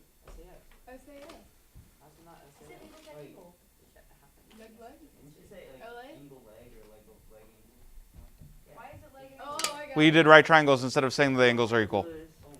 So yes, ASA, but because we said right triangles they're right triangles instead of the angles are equal, we use like angle. Again, number 5, we could have just as easily written angle OPD equals angle OPE because all right angles are equal. Either reason there, or either step 5 is fine, and then 6 would just become ASA. Honestly, that's what I do most of the time, but we show all of them. And this is the way the book did it, and I don't like rewriting stuff if I don't have to. Mr. S, this is your foreign language class. Lavia stroll. What does it mean? All right, everyone have this? Life is funny. Cool. To what side then does OD correspond? OE. Good, OE. How do lines DP and EP compare in length? They are equal. Yep. To what angle is angle BDP equal? BDP? Yep. AEP. Yes, why? Because CPTE. Indirectly, yes. Okay? So we know angle ODP and OEP are equal. So then their corresponding exterior angles must be equal. So Because the supplements of equals are equal. Anyway, that just stretching the brain a bit. On to number 12 on page 41. In triangle ABC, CD bisects angle C and is perpendicular to AB. We're to prove that triangle ADC is congruent to triangle BDC. All right, so first of all, angle CAB and angle CBD are equal because of the definition of bisector. correct, but what do we have to say before that? Given. Oh, wait, So number 1, CD. Oh, that's already handed to you. CD bisects angle C, and CD is perpendicular to AB. That was already given. So number 2, we have angle ACD is equal to angle BCD, as was mentioned, due to definition of bisector. What if you did it, what if it was CDA? Would that work too? Oh wait, that's the next one, because it's the right triangle. Okay, cool. Bless you. Technically, yes, CDA is equal to CDB, but that's not the ones we're dealing with yet right now. Yep. Number 3. Again, housekeeping thing that I have to do. CD is equal to CD. Identity. Yep. Does it matter which, if we did like something else before, like what? No, that's perfectly fine. It's just an identity we're taking care of. So we could do identity at number 2. Yeah, that would have been fine. Can we do this out of order on the quizzes? Yeah, that's what she was just asking. So number 4 would So like step 3, there's no reason that can't be step 2. Okay. You know what I mean? Yeah, because I'm like. Also no reason it can't be step 4 if it's or step 5. Specific, that's gonna be so hard. As long as every step has everything it needs before it to say it, you're fine. okay. That's the issue. There's plenty of stuff like this one where like CD is always going to equal CD. It doesn't matter when in the proof you bring it up. So a lot of times this will get used as your like second to last thing because you realize all of a sudden you need it. Okay, that's usually what happened to me. And that's perfectly fine. Because you're like, oh yeah, I need to state that this line is equal to itself in order to have all my pieces. Okay, so a lot of times it'll be your like almost last thing of like chucking it in there to have it said. Yes? Is the next one CDA and CDE are right triangle, or right Right angles, yep. because of definition for same thing? Yep. So angle ADC and angle BDC are right angles. Definition of perpendicular. And the way you said it was fine, by the way. I know I rearranged it. I'm just following my notes. Okay, number 5. Which option you guys want to go with? Because I don't care. Side angle, side, no, I mean angle, side angle. Okay, so what do I need to state that next then? That's, I don't remember what you said. ADB. So ADC is equal to BDC Yeah. because all right angles are equal. Okay, yeah.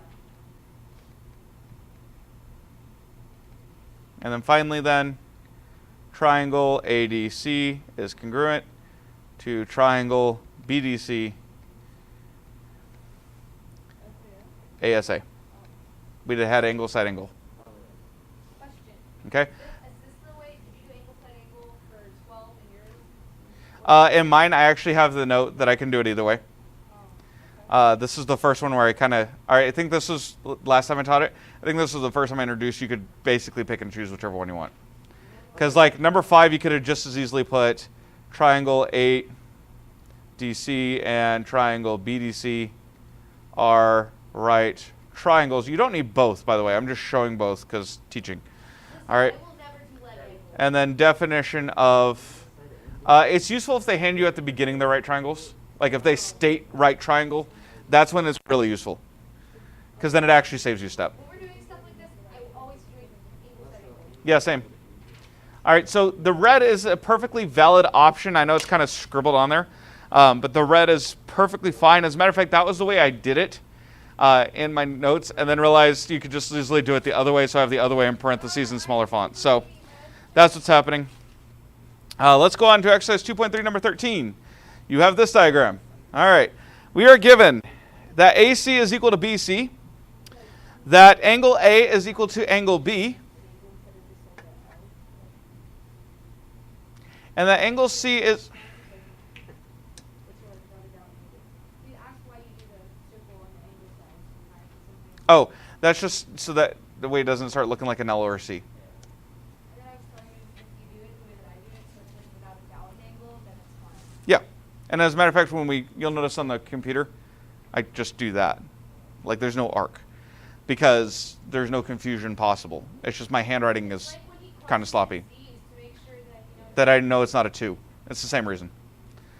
It's one of those, I know that's part of my thing I'm going to likely to fall into. So I work on ways to not mess up that way. It usually stems from me having messed something up on a test and being really ticked at myself. So that's why. All right, so given here, we have AC is equal to BC, angle A equals angle B, and angle C is trisected by CD and CE. Trisect just means divide evenly into 3 parts instead of 2 parts. Okay? And we're to prove that CD is equal to CE. So number 1 is given, copy and paste, move on.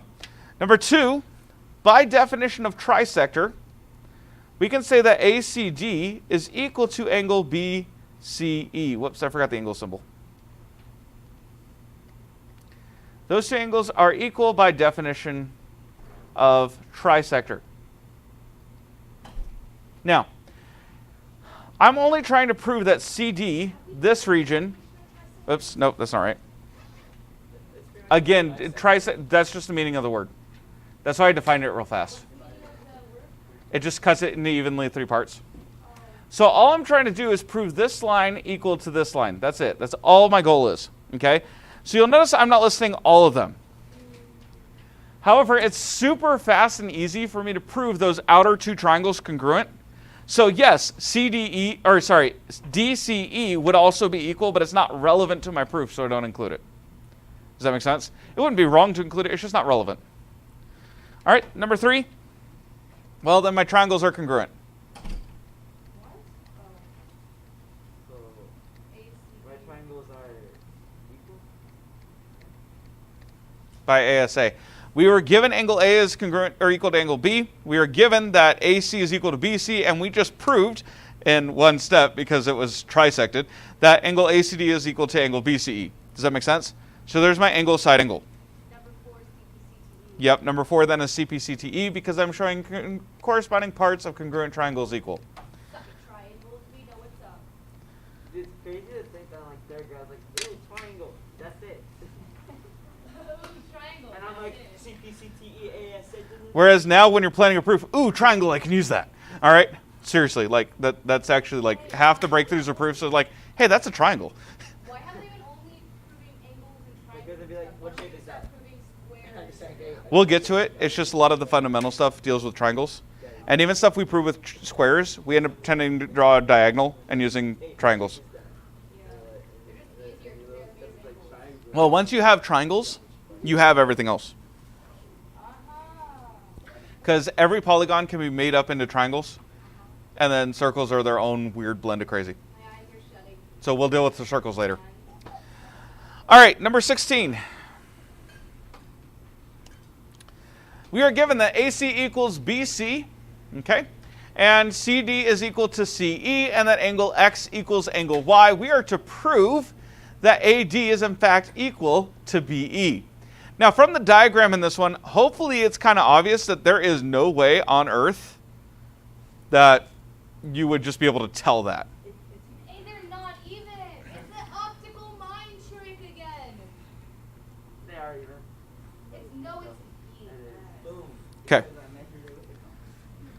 I think it's AC and BE are equal. It's now 11:18. AC and BE are not. All right. So, number 1, what's the first thing I do? Given. It's already given to us. So, number 2. Number 2, what's the next thing I need to do? Angle X equals angle Y because definition Because it's given. bisector.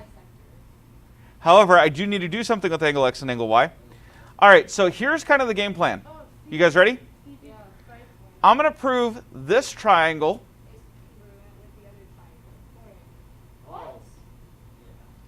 congruent Oh, with the other triangle, with the. to this triangle. Whoops, hello. You used green and yellow again. What have I told you about that? I don't care. Those are nice colors when they go together. Actually, it shows up really well on stream. And like all I'm trying to do basically is highlight. The blue would show up. So you're so. But I'm also trying not to accidentally write over any of my stuff. So triangle ACD is equal to BCE. Wait, Doesn't CD bisect angle? Here.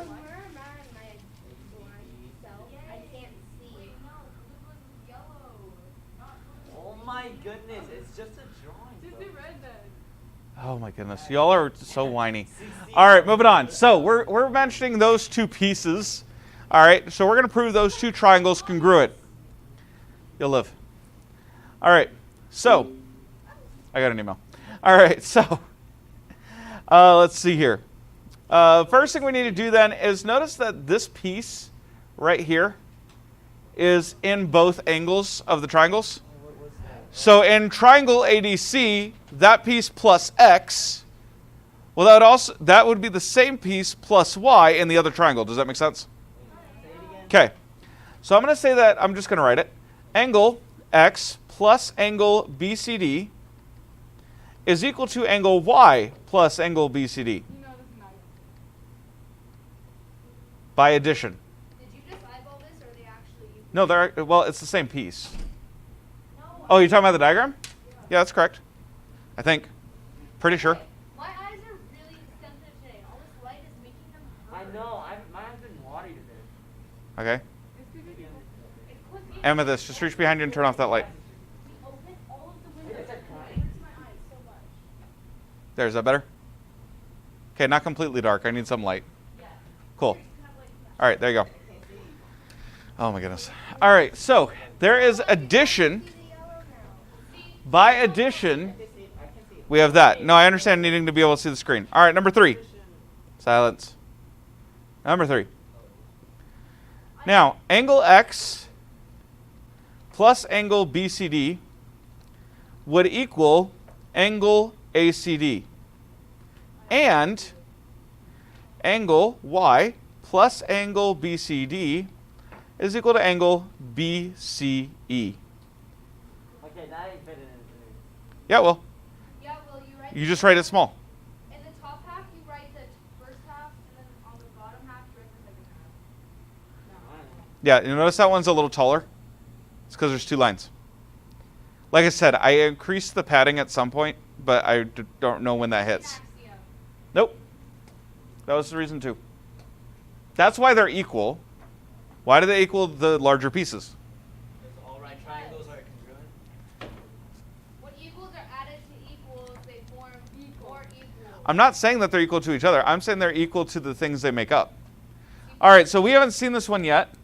Oh, because the whole is equal to part. The whole is equal to the sum of all its parts. So here's how we can abbreviate that. Whole equals sum of all parts. What's that little squiggly thing you did? This means sum. That's the Greek letter sigma. Okay. So the whole is equal to the sum of all its parts. You do need every bit of this abbreviation. Because it's not just the sum of parts, it's the sum of all parts. Okay? What if instead of doing like whole writing out, you just put a circle so you know it's No. the whole thing? All right, so that's number 3. Number 4 then, I have angle ACD is equal to angle BCE. Okay, we haven't used this one yet either. So let me just, I don't think. No, we haven't. I know we haven't. Okay, It's about. we have angle ACD is equal to angle X plus BCD. We have angle X plus BCD. I can plug in ACD anywhere I see that combination. No comprendo. Okay? In this case, I have, stop, BCE. Sorry, I'm using green again. All right? And then I have the same piece that's equal to BCE over here. And so what I've done is I've swapped in the appropriate pieces. I have substituted. Substitution principle. Substitution. That's all we say. Yep. Substitution jutsu. Now, in order to do substitution, because this is where people like try to start just using it. Okay, so pay attention. Eyes on me. In order to use substitution, you better be able to draw that if asked. You cannot just use substitution willy-nilly. Wait, we have to draw like You don't actually draw it. I'm saying if I ask you where are you getting the substitution from, you should be able to draw that path of arrows. If you can't draw that path of arrows, you cannot substitute. substitution jutsu. Does that make sense? Okay. So angle ACD then is equal to angle BCE by substitution. All right, so now I have said that, let's see here, this angle is equal to this angle now. Here, let me show it in blue. Okay? So those 2 angles are equal, and I have sides equal on either side. So what's my next step? Shut up. Wait, I got this. Triangles are congruent. Yes, my triangles are congruent. I've been saying this. Triangle ACD is congruent to triangle BCE. By what principle? Side angle side. Oh, I got it right. It's totally good. Now then, we're handed in the supplement that AD equals BE. Yep. Because now that we have congruent triangles, we can say that the corresponding parts are equal. Such a cop-out. CTE. Hey, with how much we use it, it's a good thing we don't have to write out corresponding parts of congruent triangles are equal every time. Your hand would die. We don't have enough time to cover 2.4. No, but I got enough time to start it. Ah! Silence. Minutes left. Minutes to rest you. What are you talking about? There's 15 minutes. Wait, this class is at 1:30. No, it ends at 11:40. Aw. Right? No. Y'all like, no? Yes, it's 11:40. Why does he have that darn quick Whatever, I'm gonna be eating my lunch. Oh, real quick, mentioning this now, you guys have a quiz tomorrow over 2.1 to 2.3.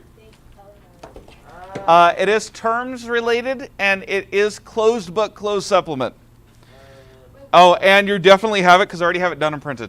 What's it over? What's it over? 2.1 to 2.3. And then just throwing this out there, test will be Monday, Tuesday. Wait, what is over? I hate Huh? 2.1 to 2.3. I'm sorry.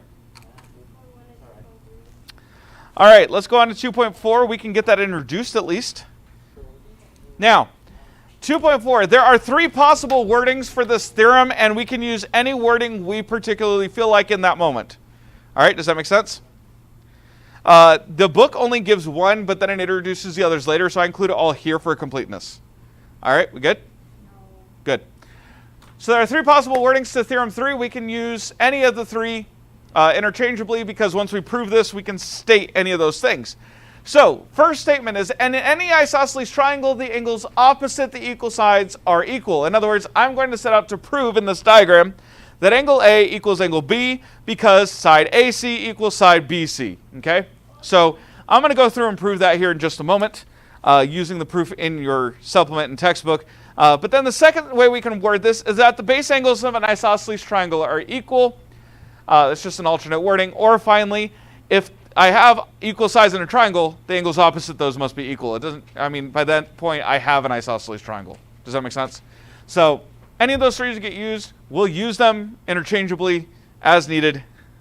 Let's go on to the proof. So statement number 1, I have isosceles triangle ABC with AC equal to BC because that is my given. In statement 2, I'm going to draw CD, the bisector of angle C. Okay? So I'm drawing CD to bisect angle C. That's my entire goal right now. Okay, notice I did not say it's the bisector and it's perpendicular. Now, I'm going to prove it's perpendicular. Actually, do I? No, I don't. Okay, it is perpendicular in an isosceles triangle, but that's not something I'm trying to rely on. You can only draw a line with one characteristic. You have to pick one. You can draw lines and proofs. Only one thing can be true about it as the requirement for your drawing. I can draw an angle bisector. I have a construction for it, right? Okay, that's, by the way, my reason, because I can construct an angle bisector. Okay, so whether or not the drawing is accurate, okay, I know I can. Does that make sense? And so because I can, I'm going to. Okay, the drawing doesn't have to be made accurate. It's more the principle of, okay, now I have equal angles because I have a bisector. Does that make sense? Yes. Yes, quickly. Wait, so if you want to say perpendicular, we just say draw it perpendicular to A. Yes, but then you couldn't say it's the angle bisector. You can prove it later. Like, we can prove this thing to be perpendicular in a different proof. Okay, we don't need it for this one, so we don't. But I'm just pointing it out, Douglas. I'm just pointing out that we can't prove. There's no construction for an angle bisector that is definitely a perpendicular to it. You know what I mean? So you can only use whatever you have a construction for. All right. So that is the construction of an angle bisector. So by definition of bisector, angle ACD must equal angle BCD. Yep, that's what I just said. Then CD is equal to CD by identity. And so because I have side angle side, I have congruent triangles. Because I have congruent triangles, the corresponding parts, angles A and B, must be equal. Theorems will often be presented as a proof. Very little involvement, typically. I might do more as we go, but especially here at the beginning, you'll notice I'm just presenting these proofs because it's more important that we have the principle. Yes? Remember how we saying like equal CD equals BC can move around? Well, in this, we have to state it after we got the bisector, right? We can't state it. Well, yeah, you can't state it before it exists. All right, corollary 3.1. Okay, right after I said I'll probably present most of these, you guys have blanks. All right, corollary 3.1 states that an equilateral triangle is also equiangular. All right, so your given is that you have an equilateral triangle. What are we trying to prove? We're trying to prove that it also has equal angles. Can we use corollary 3.1 and theorem 3 just as a proof? Not in theorem 3. You can use them now. Like once we prove them, you can use theorem 3, you can use corollary 3.1. Okay. So we've proven theorem 3, which means we'll be able to use it. But we have, and we're going to use it in corollary 3.1. And then now that once this is proven, then in exercises you can use it. I don't understand this one. Okay, So number 1, you have equilateral triangle ABC because that's our given. Step 2, because it's given that this is an equilateral triangle, that means AC must equal BC, must equal AB. By definition of equilateral. Yeah. Sine and then lateral. You could. Really? Okay. Yeah, that's fine. As long as it's very clear. All right, number 3. Actually, this one needs a 4th step. Whoops. Oh, well. We win. Nope, I found it. All right, now then, angle A equals angle B equals angle C because of theorem 3. Angles opposite equal sides in a triangle are equal. You can in a corollary, that's fine. After that, you need to use the principle. So right now we can just put theorem 3. Yeah, you could just write THM3. If you're dealing with a corollary of a theorem, that's fine because it's like right there. Does that make sense? But what we don't want is when we're like in exercises 4.3 saying theorem 3. Does that make sense? Because which one's that? I don't want to look it up. Okay? So it's the honest reason. All right, then step 4. I know there's only 3 in your supplement, but we're going to squeeze into step 4. Give me just a minute. Let me finish this off real quick, okay? All right, so then triangle ABC is equiangular. By definition of equiangular. Can I just put equal and then angles? That's fine. We just have to actually state what we're proving. Like, we prove that they're all equal, but then we never state that the triangle is then equiangular. So that should really have a step 4. Equal angular could be the equal sign and an angle sign. Yeah, Okay, let's do that. that's fine. Does that make sense? As long as you know what it means later. Yeah. All right, Lena, what was your question? An angle sign and then equilateral would just be equal Huh? sign, lateral. Angles opposite, yeah, that's supposed to be for opposite. Equal sides in a triangle are equal. Would you rather be an anonymous yellow vegetable Yes. or Mr. S? Anonymous Mr. yellow S. vegetable. You're right, you're right.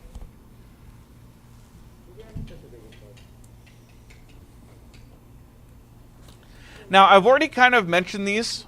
Okay, does anyone still need this proof? We good? Okay, I've already mentioned this, but you'll notice in theorem 3, please stop. Silence. In theorem 3, we used an auxiliary line. That's the name for it. These are lines that are introduced in a figure or added to a figure to assist in establishing a proof. These are usually represented by dashed lines. That wasn't just a style choice. That's so that you know that that was not part of my given. I chose to draw that in. Does that make sense? So that's so anyone who comes along after reading the theorem is wondering, why are they drawing a line that's already there? No, if it's dashed, it's like, oh, okay, he drew that then. Okay, does that make sense? So that's the idea.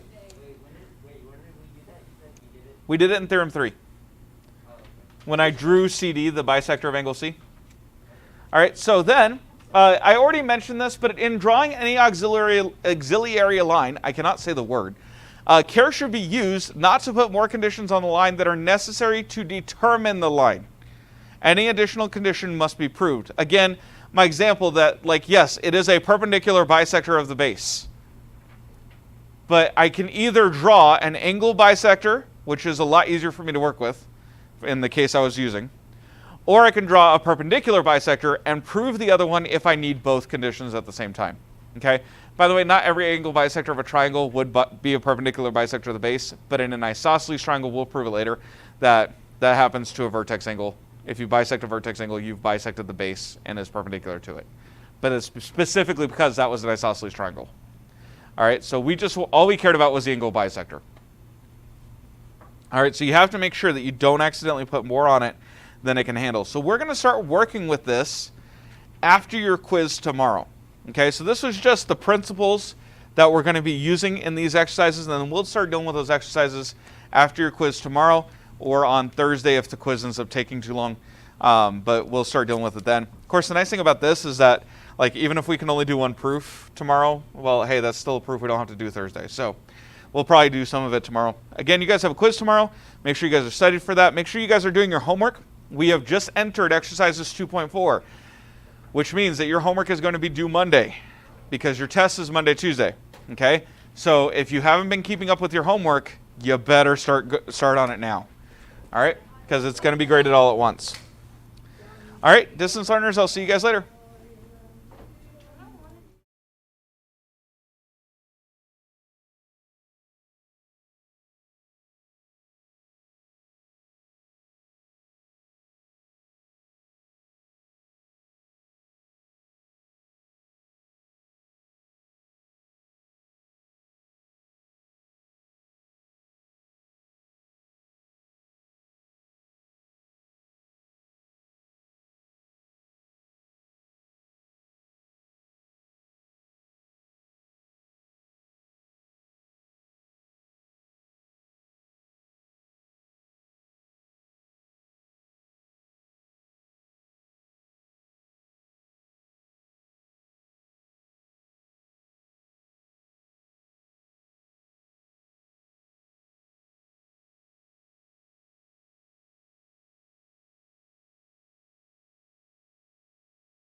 Okay, DLs.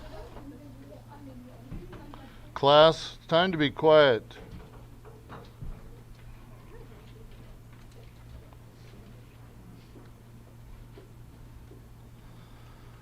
Okay, DLs, I want you to go ahead. We're going to do this here in class also. But take out your quiz 6 and do that open book. Okay? So do that first, and then we'll come back and do our lesson for today. Okay? I'm just going to put you on interrupt right now so that you don't hear everything that's going on here.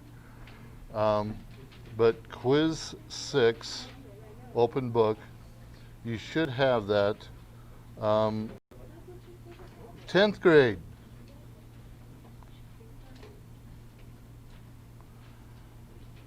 You should have that. Uvia, you may not. I'm not sure, but give me a text if you don't have it, and I'll send you a picture of it, okay? So, quiz 6, open book, okay? Going to interrupt you right now.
Hold on. Hold on. Hold on. Okay. DLs, I'm interrupting you right now, along with everybody in the classroom, just to give you a little help. Numbers 9 and 10. Okay. Number 9, the formula was P equals W divided by time. And number 10, it's P equals MV. Okay. So make those corrections if you need to. That's just to help. Okay. Interrupting again.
Okay, DLs.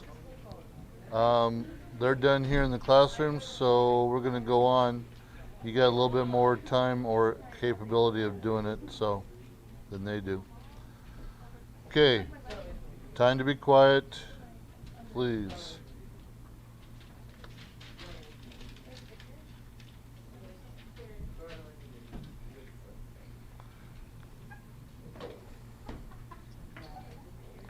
Okay, let's do a little bit of a review. Shh. Amethyst. Class, last time I'm going to tell you to be quiet. Amethyst, that's one.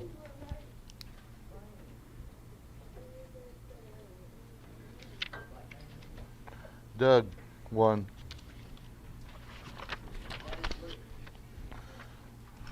It's one.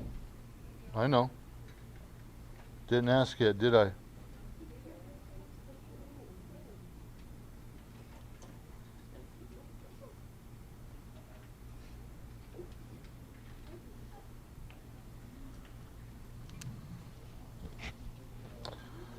Okay. Amethyst, you want two? I don't care. That's two. Guys, I want you to take me seriously. When I ask you to shut your mouths, close them. Okay? You don't have to keep talking. If we go to demerits, then we go to demerits. It's up to you. But I want respect in here, and I want you to listen to me when I have to talk. And that means you keep your mouths closed. Period.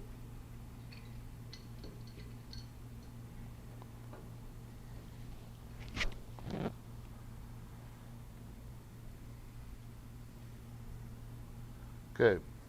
What is the transfer of energy from one object to another by force called? Okay. What is the SI unit of work? I thought I heard it. No? Joules. Okay. What is the rate of doing work or work per unit time? Power. What is the unit of power in 1 joule of work done in 1 second? Now it's the watt. What is the product of an object's mass and velocity? Momentum. What's the law stating that overall momentum of a system remains constant unless an external force is applied?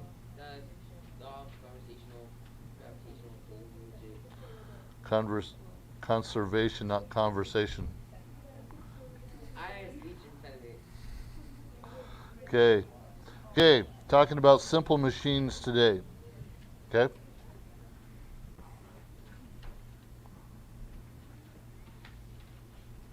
I'm not trying to be in a bad mood, but you guys are pushing me right now. Okay?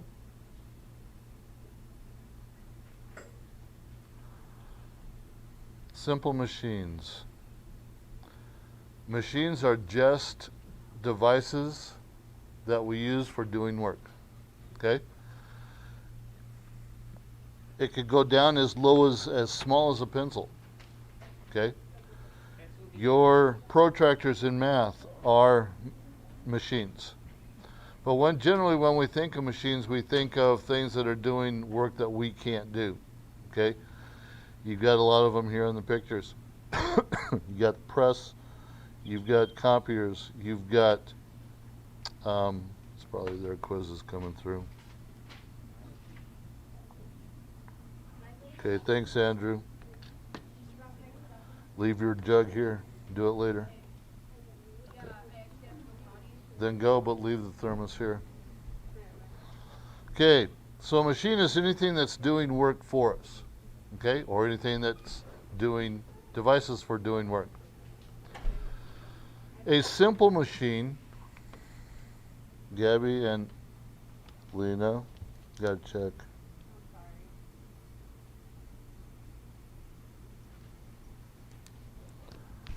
A simple machine is just any of the basic force multiplying machines. Okay? For example, you've got the teeter-totter, you got the wedge, the incline, you got the pulley, the wheel and axle, the screw. Okay? Then just other ones here, you got your balance. Okay? Your scale, I should say. An inclined plane could be more than just a wedge we put on a door. Okay? A ladder is an inclined plane. A wedge can also be a nail because you're wedging a hole through a solid piece of wood. Okay? So all of these are just simple machines. Okay? Is there a problem back there, guys?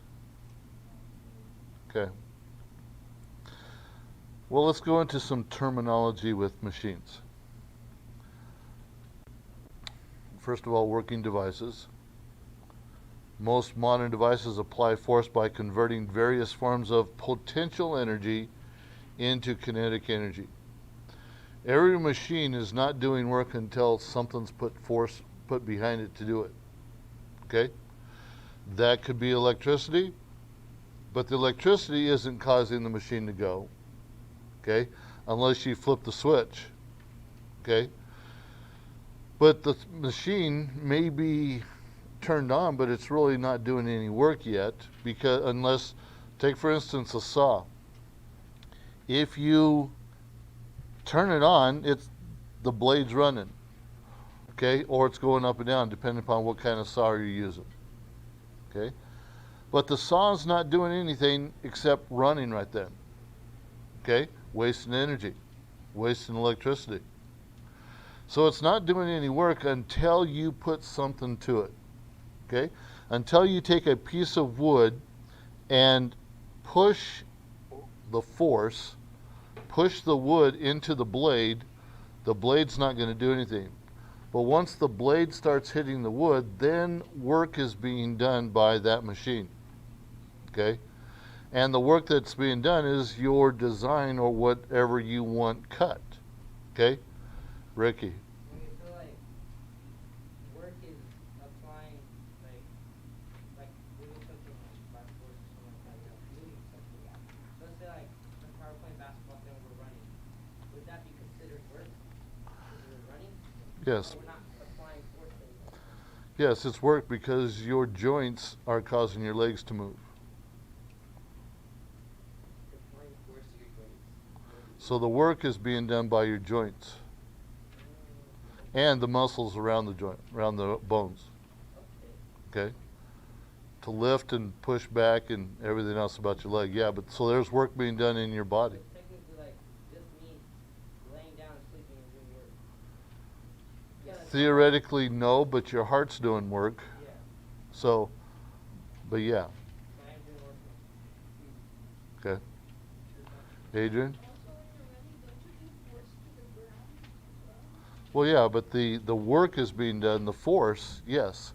But the work is being done by the joints and the muscles in your legs, okay? Not so much the ground or the force that you create, okay? But for your foot to push off to get the next step, that's working your foot and your legs and whatever else muscles that are being used or tendons and everything else. So they're all working together, okay? There's three main forms of assistance that simple machines provide for us, okay? One, they can multiply the applied force, okay? Have you ever tried to pull a nail out of a piece of wood by your hand? Yeah. It's not easy, okay? Unless you have a really light piece of wood, okay? It's not going to pull out. And if it's very deep, you're not going to get it out, okay? So a hammer applies the needed force to pull that nail out, okay? Secondly, they can apply the distance the applied force moves something, okay? Which, take for that hammer, you're pulling back on the nail, and so you are applying the distance that's needed okay, depending upon how big that nail is and how far down it is in the wood, depends upon how much force and how much distance you're going to pull that object. Okay?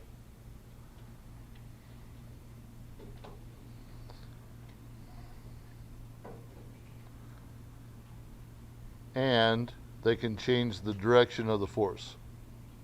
Okay?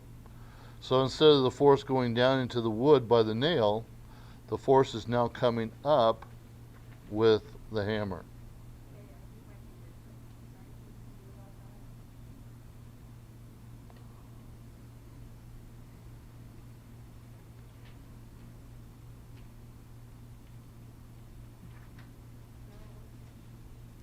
Give you a moment to get all three of those down.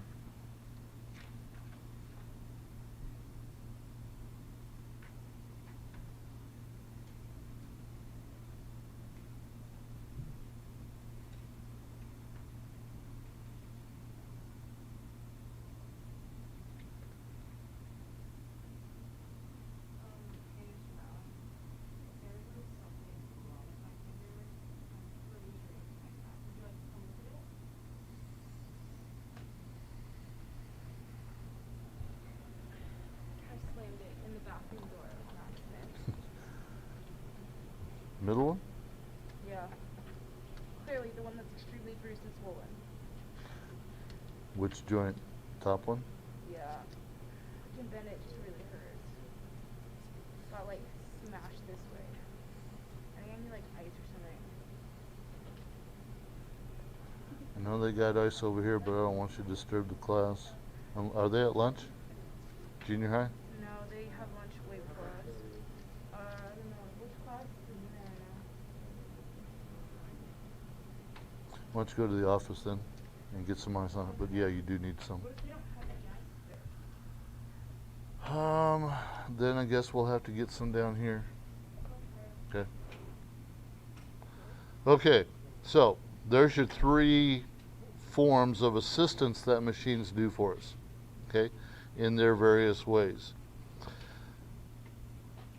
Mechanical advantage, okay.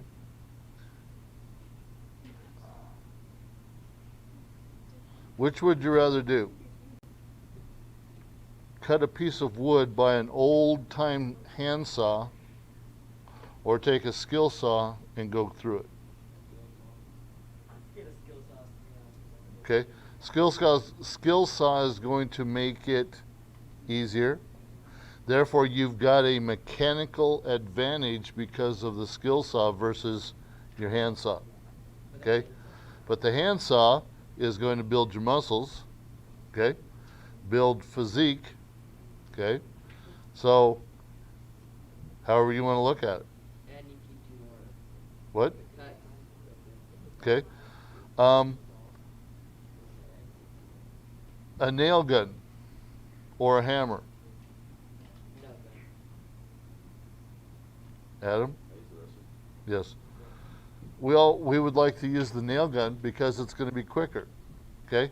That's how roofers can get through a roof done quicker because they have nail guns versus hammering those nails in all the time. Okay? And a construction worker. The two forces that simple machines involves are input and output. Okay?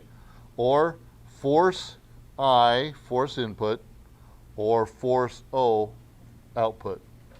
Okay? So whatever you put into it, it's going to give it back out. Okay?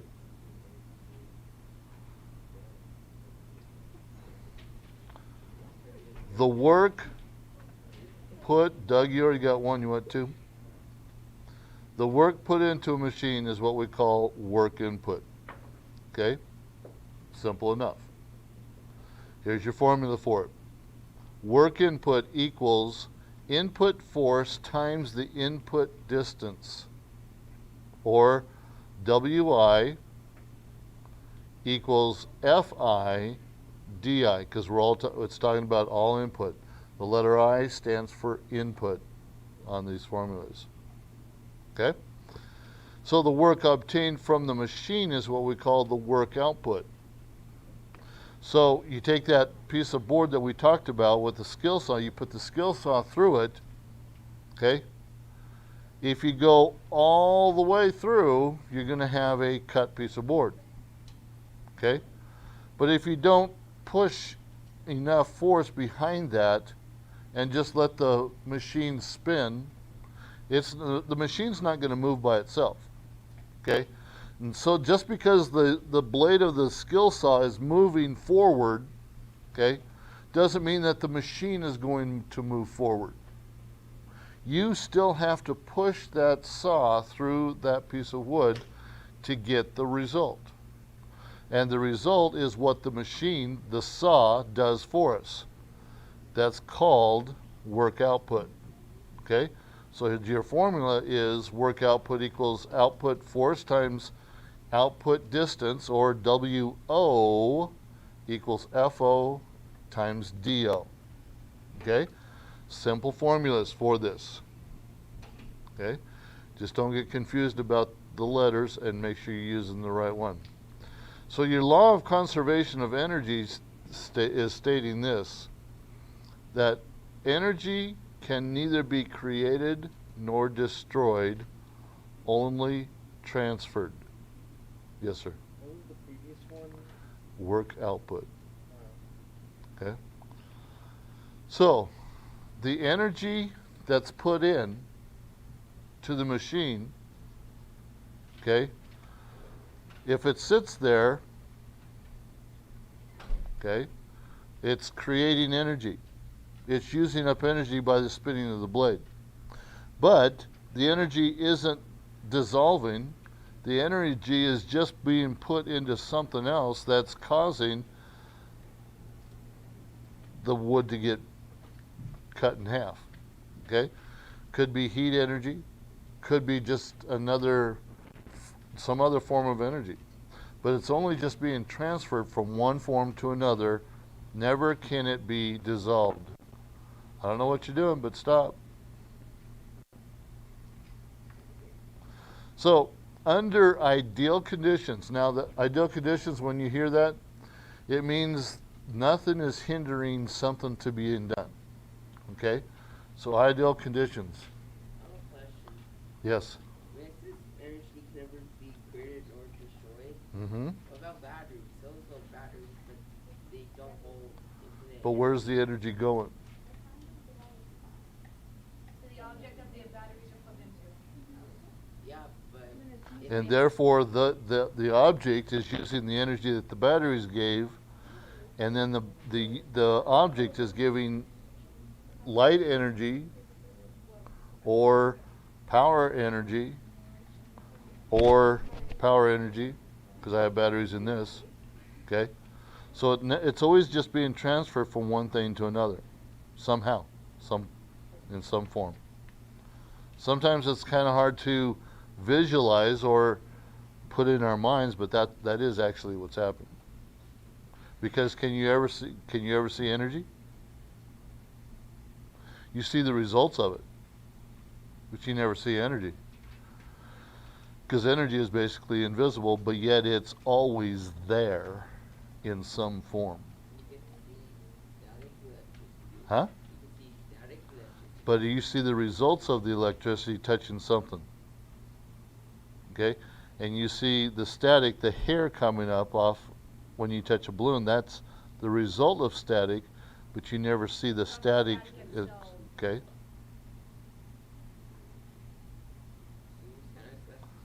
That's science. Okay? Now, so, back to this. Under ideal conditions, with no loss of energy to friction or other causes, nothing's causing it to go away. Okay? Nothing's hindering it. The work put into a machine's work is equal to the work received from the machine. Okay? Now, some of this is kind of sounding redundant, but you got to get the idea. Work input equals the amount of work output from the machine. Okay? WI equals WO. FI Okay? That should be an I, not a 1. Fi times di equals Fo times do. Okay? So the input has to equal whatever the output is, or the output, let's reverse that, the output has to fix or has to be equal to whatever you're putting into it. Okay? The harder you push a pencil to the paper, the more ink's going to come out of the pen. I was wondering if you caught that or not. I was hoping you didn't. Okay. The more ink you press down on a piece of paper, the more you're going to get out of the pen. Okay. If you just barely touch the paper, you're going to have a very light line. Wouldn't it be Okay. the more ink you use, the less longer the pen would be able to use? Using less No, because that pen, yeah. Because you're going to use all the ink up. But the energy of the pen is still there because you're putting the force, you're putting the energy into the pen for the pen to write. Okay? So, here's an illustration. And we got time for maybe just this one. If a man lifts a box, 1,000 Newton box, output force over a 0.30 meters, using an input of only 250 newtons, he must therefore exert that input force over a greater distance. Okay? Formula here, or the equation, the ratio, Fi times di equals Fo times do. So you've got your input of 250 newtons times your distance input. That's what we're trying to find. Your force output is your 1,000 newtons. Your distance output is your 0.30 meters. Okay? So to get rid of the 250 on the left, you've got to divide because we're doing multiplication. Opposite operation. So 1,000 newtons times 0.30 meters divided by 250 newtons gives you a distance input of 1.2 meters. Okay? So it's simple, and I say simple math because to me it is. Okay? All you are doing is putting the numbers into the slot where they belong and then performing your operations. Okay? Got an idea of this right now? At least to start? Okay. We'll pick this up tomorrow at same time, same station, same channel. So tune in for another episode of Simple Machines. We'll see you guys tomorrow. Okay?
Maybe.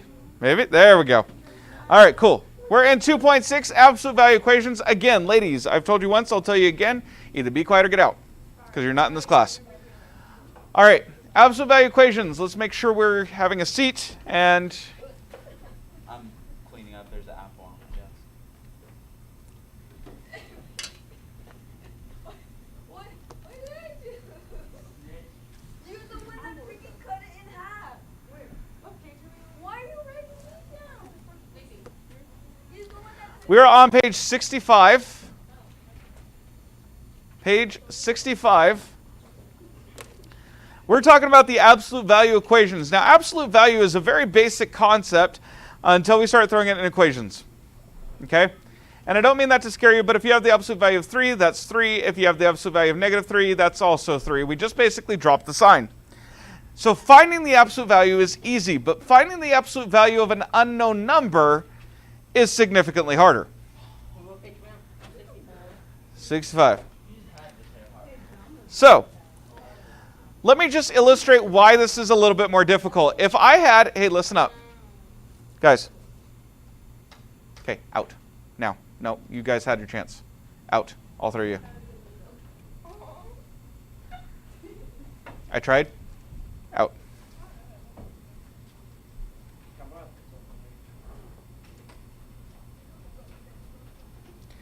Okay, for illustration, let's show why it's a little bit more difficult. If I had the equation, the absolute value of x is equal to x. Let's just say I went through and took the absolute value and dropped the sign and made it positive x. Okay, good. Let's say we did that. Well, if I plug in x equals 6, well, the absolute value of 6 is in fact equal to 6, so this is fine. But if I plug in x equals negative 6, then the absolute value of negative 6 would then equal negative 6, which can't happen. Do you see the problem? So we have to be careful here. Yes? Is it because the absolute value of negative 6 is 6? Yep. So we would have 6 equals negative 6, which is a contradiction. Oh no, you can't have negative. Yeah. He was smart. All right, so here's the deal. That means then we have to have 2 parts to every absolute value equation, which means there's 2 answers. Possibly. Maybe. Or there's 1 or there's 0. We don't know. How is there 0 steps? I'll show you. Don't worry, we'll get to it. All right, so you have 3 possibilities. Hey, Adrian. Teacher? Not teacher. Net? Then he can raise his hand. Did you have a question, Isaac? Yeah, it was just about the right side. Wouldn't that be positive 6 or like? No. That's me saying that x is negative 6. So I'm plugging in negative 6 for x in both places of the equation. Okay. Make sense? Yeah, cool. All right, see? See how easy that is? I pointed it out too. Yeah. Okay, moving on. Basically said that. All right, so applying the absolute value, the definition of absolute value to an equation, let's say we're going to start off easy, okay? Notice this says start easy. All right, we have the absolute value of a is equal to 4.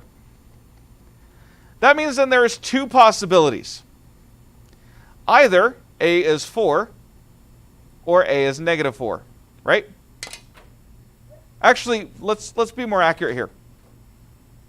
Or negative a equals 4.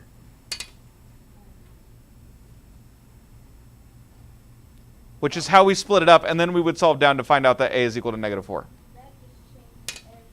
Okay? So I'm hoping you guys are seeing kind of the process we're going to use.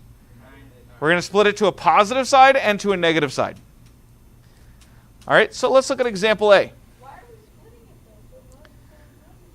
it though? Okay, let's go through here. Okay?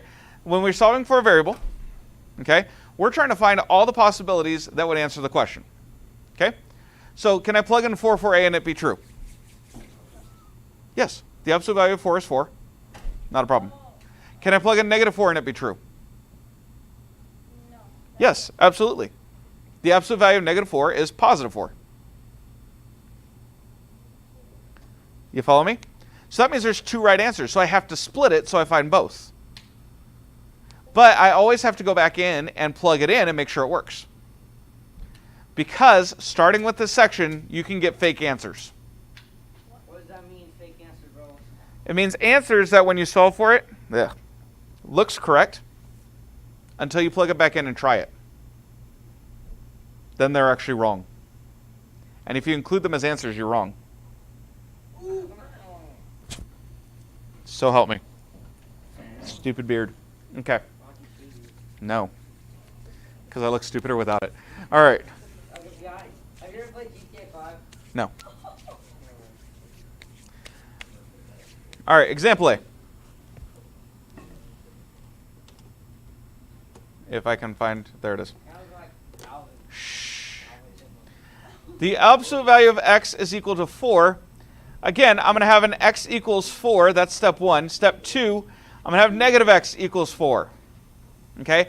I always take the negative of whatever's directly inside the absolute value sign. You'll see why later, but for right now, just know that's how we start the problem. Okay? Then x equals 4. Well, this side's done. And x is equal to negative 4. Now, we can simplify this for our final answer by writing x is equal to plus minus 4. And that's how we can state it so it's a lot faster to write. Isaac, you look confused. What's up?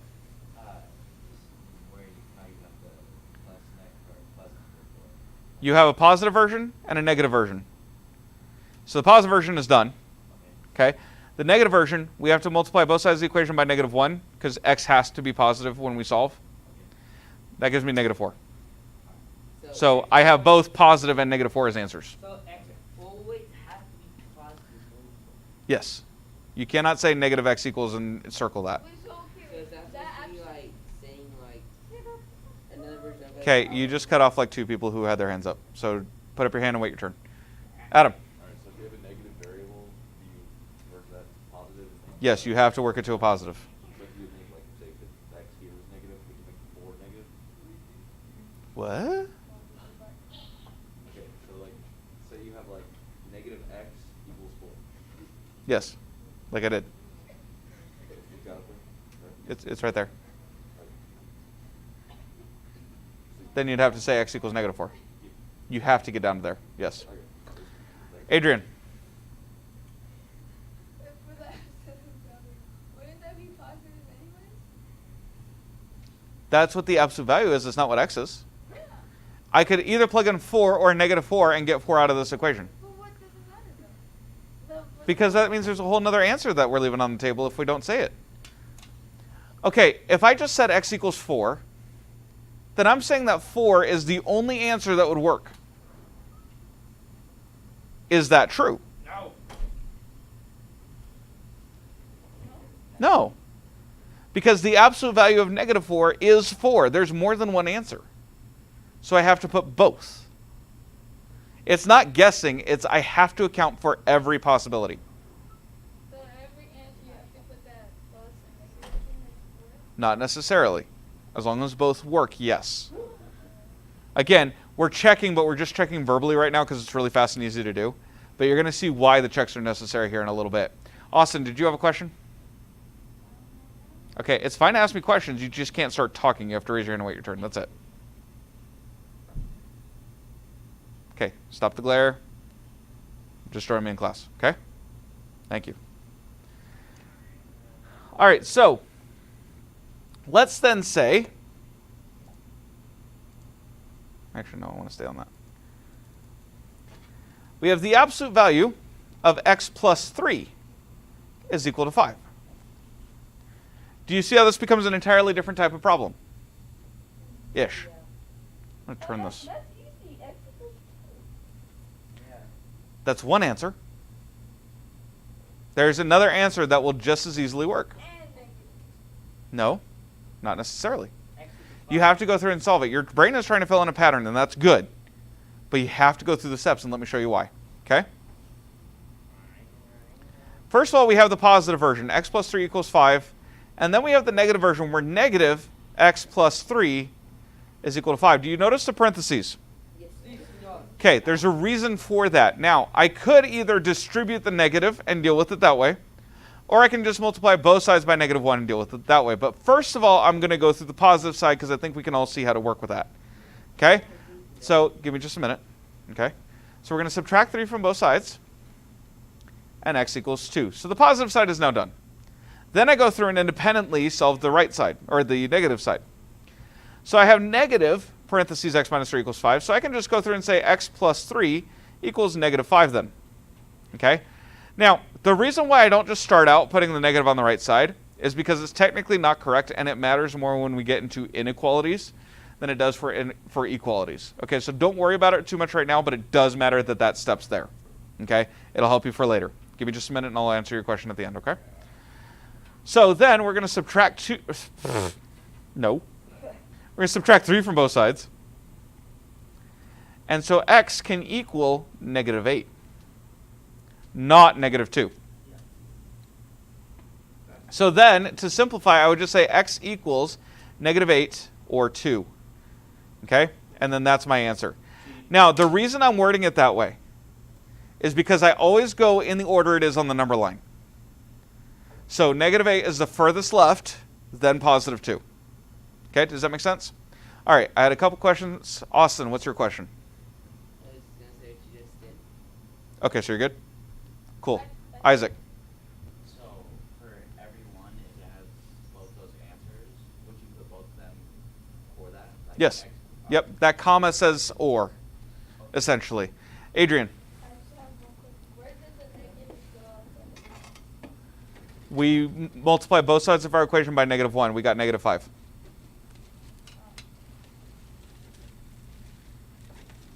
It was working fine until Mr. Brown came in the room. All right. Yes. So, let's say if since all these negatives are the first one, you get a negative, right? As far as the answer, yes. I mean, mathematically it doesn't matter, but that's how we always write it. Either way, it's correct. You could just as easily say x equals 2 or negative 8. It's just, for the sake of simplicity, we write it least to greatest. Okay, now we have to double check. We have to double check both. So negative 8 plus 3 is what? Negative 8 plus 3 equals 5. Negative 5. The absolute value of negative 5 is? 5. So it's a valid answer. Okay? If I plug in 2, 2 plus 3 is 5. The absolute value of 5 is 5. So that's also a valid answer. So both are correct. Okay, we have to double check starting now. I know we haven't seen one where it's not incorrect yet, but we will. Okay, so you have to go through and double check each one. All right, let's look at example C. We are given the absolute value of 3x minus 4 is equal to 2. So step 1 is to give us a positive and a negative side. So far so good? Let's solve the left side first. So add 4 to both sides. 3x equals 6. Divide both sides by 3. And x equals 2. So far so good? Okay? Then on the right side, the negative just basically switches sides. So 3x minus 4 is equal to negative 2 now.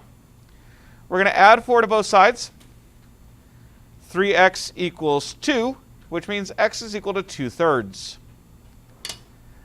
Getting a fraction is not a problem. Yes? For when you added 4 to 4, what happened to the 4? I'm adding 4 to negative 4. Oh, okay. There it is. I was Are you thinking- sure about that? One thing. On the first one, all you do is put parentheses around the first one and then just put negative. I put the parentheses around where the absolute value sign is. So the Just the absolute value part. Oh. whatever's Yeah, so those are actually parentheses with an operation. They're flattened, they're ironed parentheses, if you will. All right, so now time to check both answers. 3 times 2 is 6, minus 4 is 2. The absolute value of 2 is 2. That one works. Great, we can include that in our answers. Let's take 2/3. 3 times 2/3 is?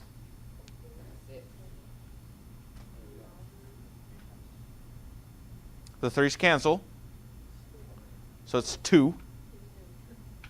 Y'all with me? Okay. 2 minus 4 is? Negative 2.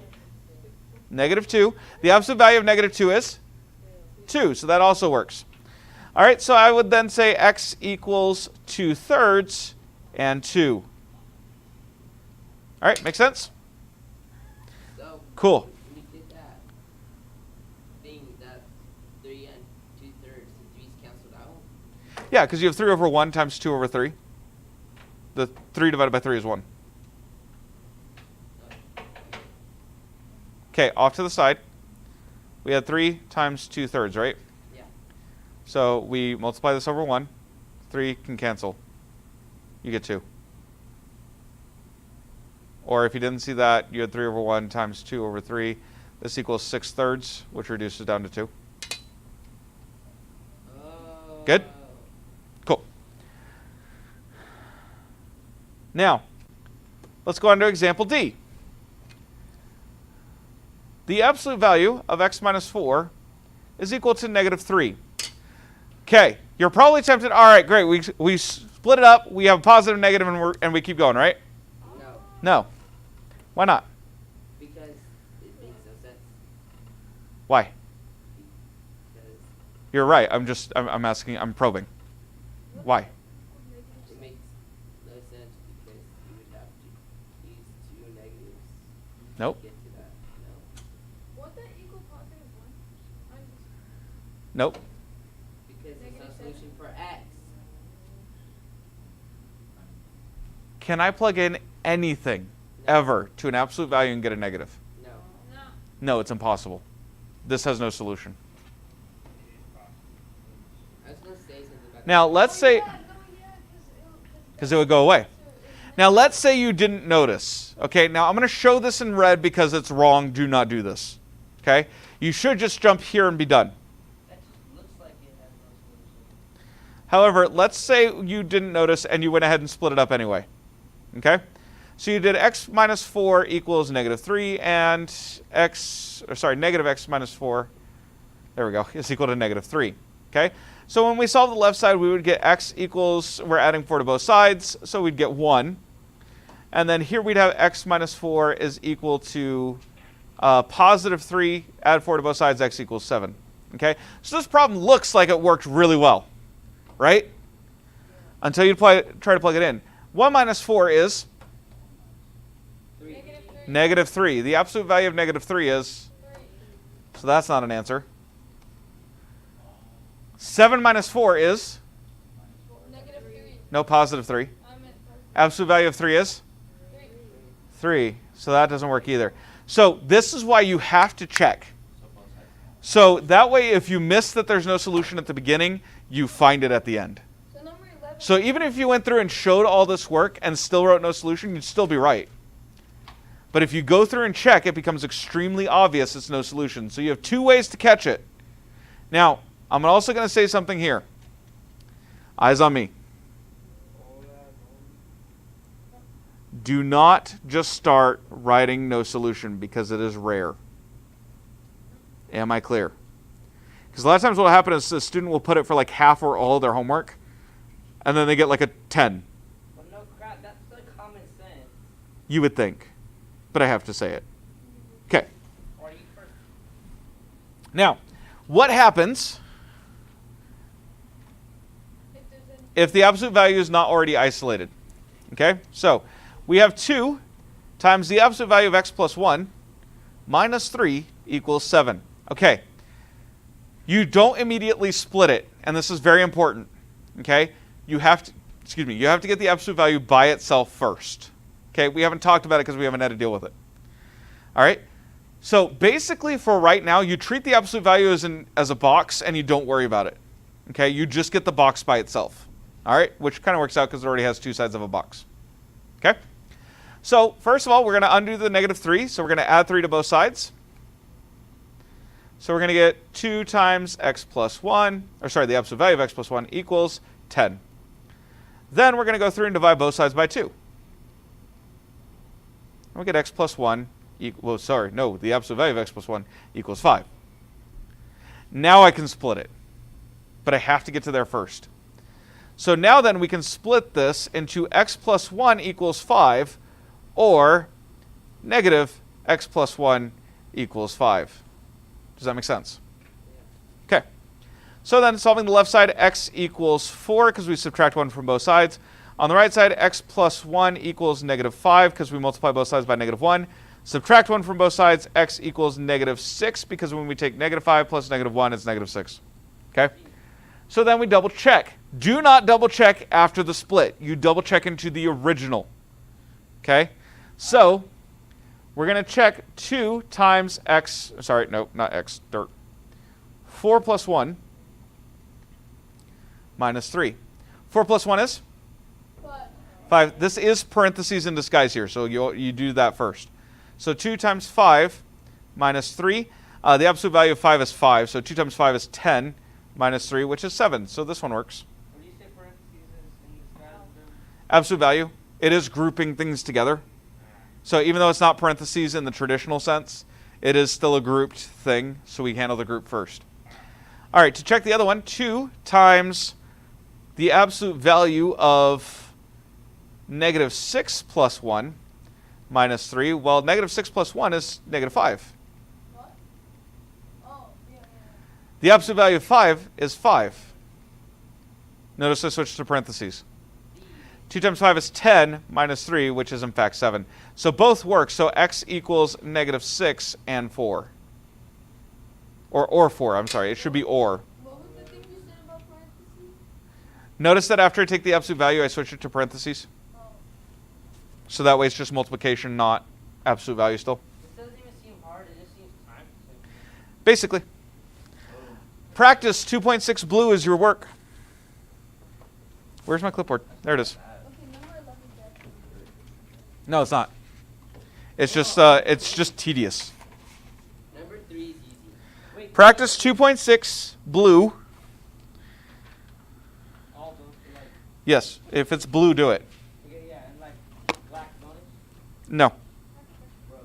We literally all have like. I have You don't. Okay, I would say don't worry about that, but that's not accurate. Just do your best on your homework, and it'll bring it up. Don't worry. Okay.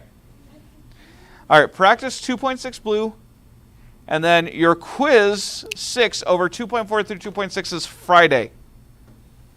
You have a quiz 6 over 2.4 through 2.6 on Friday. Yes. Yes. Over what? 2.6? Yeah. What? Sorry. Over 2.4 to 2.6? 2.4 to 2.6. Yes, that's on Friday.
to life now. I don't know. Do you want these? Not if they're not working. They're dead.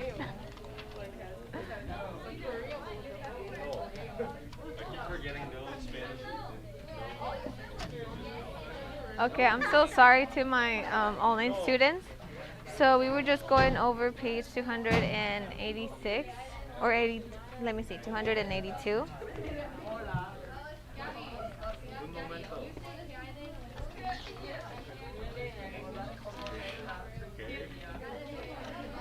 Yes, 282 on your book. So we went over that. We went over the indefinite articles and definite articles. Okay, so the indefinite articles are un, una, unos, unas. Okay, and then I said the clue for the indefinite articles is that un is masculine, una is feminine, and you only use it in singular. When it's un, it's just one. When is it's masculine singular. When it's una, it's feminine singular. Okay. After that, we went over the, which is a definite article. El, la, los, las. Both of these articles, a or some, and the, they're both going to be they're going to be separated in 4 different ways. Okay, so a or some are going to be a, una, un, una, unos, unos. Okay, so in English it's just one. Okay, and same thing with the. In Spanish we translate it 4 different ways, but in English it stays the same. The. Then now we just have everyone having conversations in Spanish. I'm going to be going around and checking for pronunciation and see if they are having conversations. Okay, so that's what I'm going to be going around. Okay, also for your test, the true and false part, I'm going to review it tomorrow. We're going to learn about it, and then we're going to take a quiz next week. So if you want to bump your grade, to make it better, take the quiz next week, and then it'll bump your grade because we're going to go over it, then we're going to have a quiz over it, and then whatever grade you get from that quiz, I'm going to add it to a test grade. Okay. Other than that, we're just having conversations. I want people practicing their pronunciation. Okay.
Okay. Tomorrow we're going to go over the true and false section. So go ahead and read that in your test tonight. So I'm going to be explaining that tomorrow. Then next week we're going to have a quiz on it so you can bump your grade. Hey guys, listen to your teacher. After that, for homework today, you're going to go ahead and write the indefinite articles and the definite articles. Pick 5 different words to use with those, okay? So in total, you're going to pick 10 different words. So from your vocabulary in the book, use words that there are in the book already, and then you're going to use them as, you're going to write, like we practiced today, like un muchacho, but you're going to pick something else from your vocabulary words, okay? So in total, you should have 2 lists, 5 different words on the top, 5 different words on the bottom, okay? 1 with the indefinite articles and 1 with the definite articles. Okay, does that make sense? Yes. So you're going to write the indefinite articles and you're going to pick 5 different words and you're going to use them. So let's say you pick book, libro. You're going to do it like this, okay? Un libro, libro es el libro, but you can say la libro, okay? So make sure like you're able to use it with all of them. And then in your vocabulary, it'll tell you, okay? So you can say la muchacha, el muchacho. So they have to be able to be translated. El profesor, la profesora. Okay? So do you have some masculine and feminines already in your book? So you can use those, okay? And just make sure like you pick 5 of them and then you use the definite articles and indefinite articles, okay? And then we'll check those tomorrow in class. Does that make sense? Does that make sense? Okay, if you... Yes. Yeah. Yeah, you can pick any words. But make sure if they're already in the book, use the ones in the book. Yes. So, like, use the things in the back of the book with... Yeah, you can use that. Yeah. Yeah. Okay. If you have any questions, let me know, okay?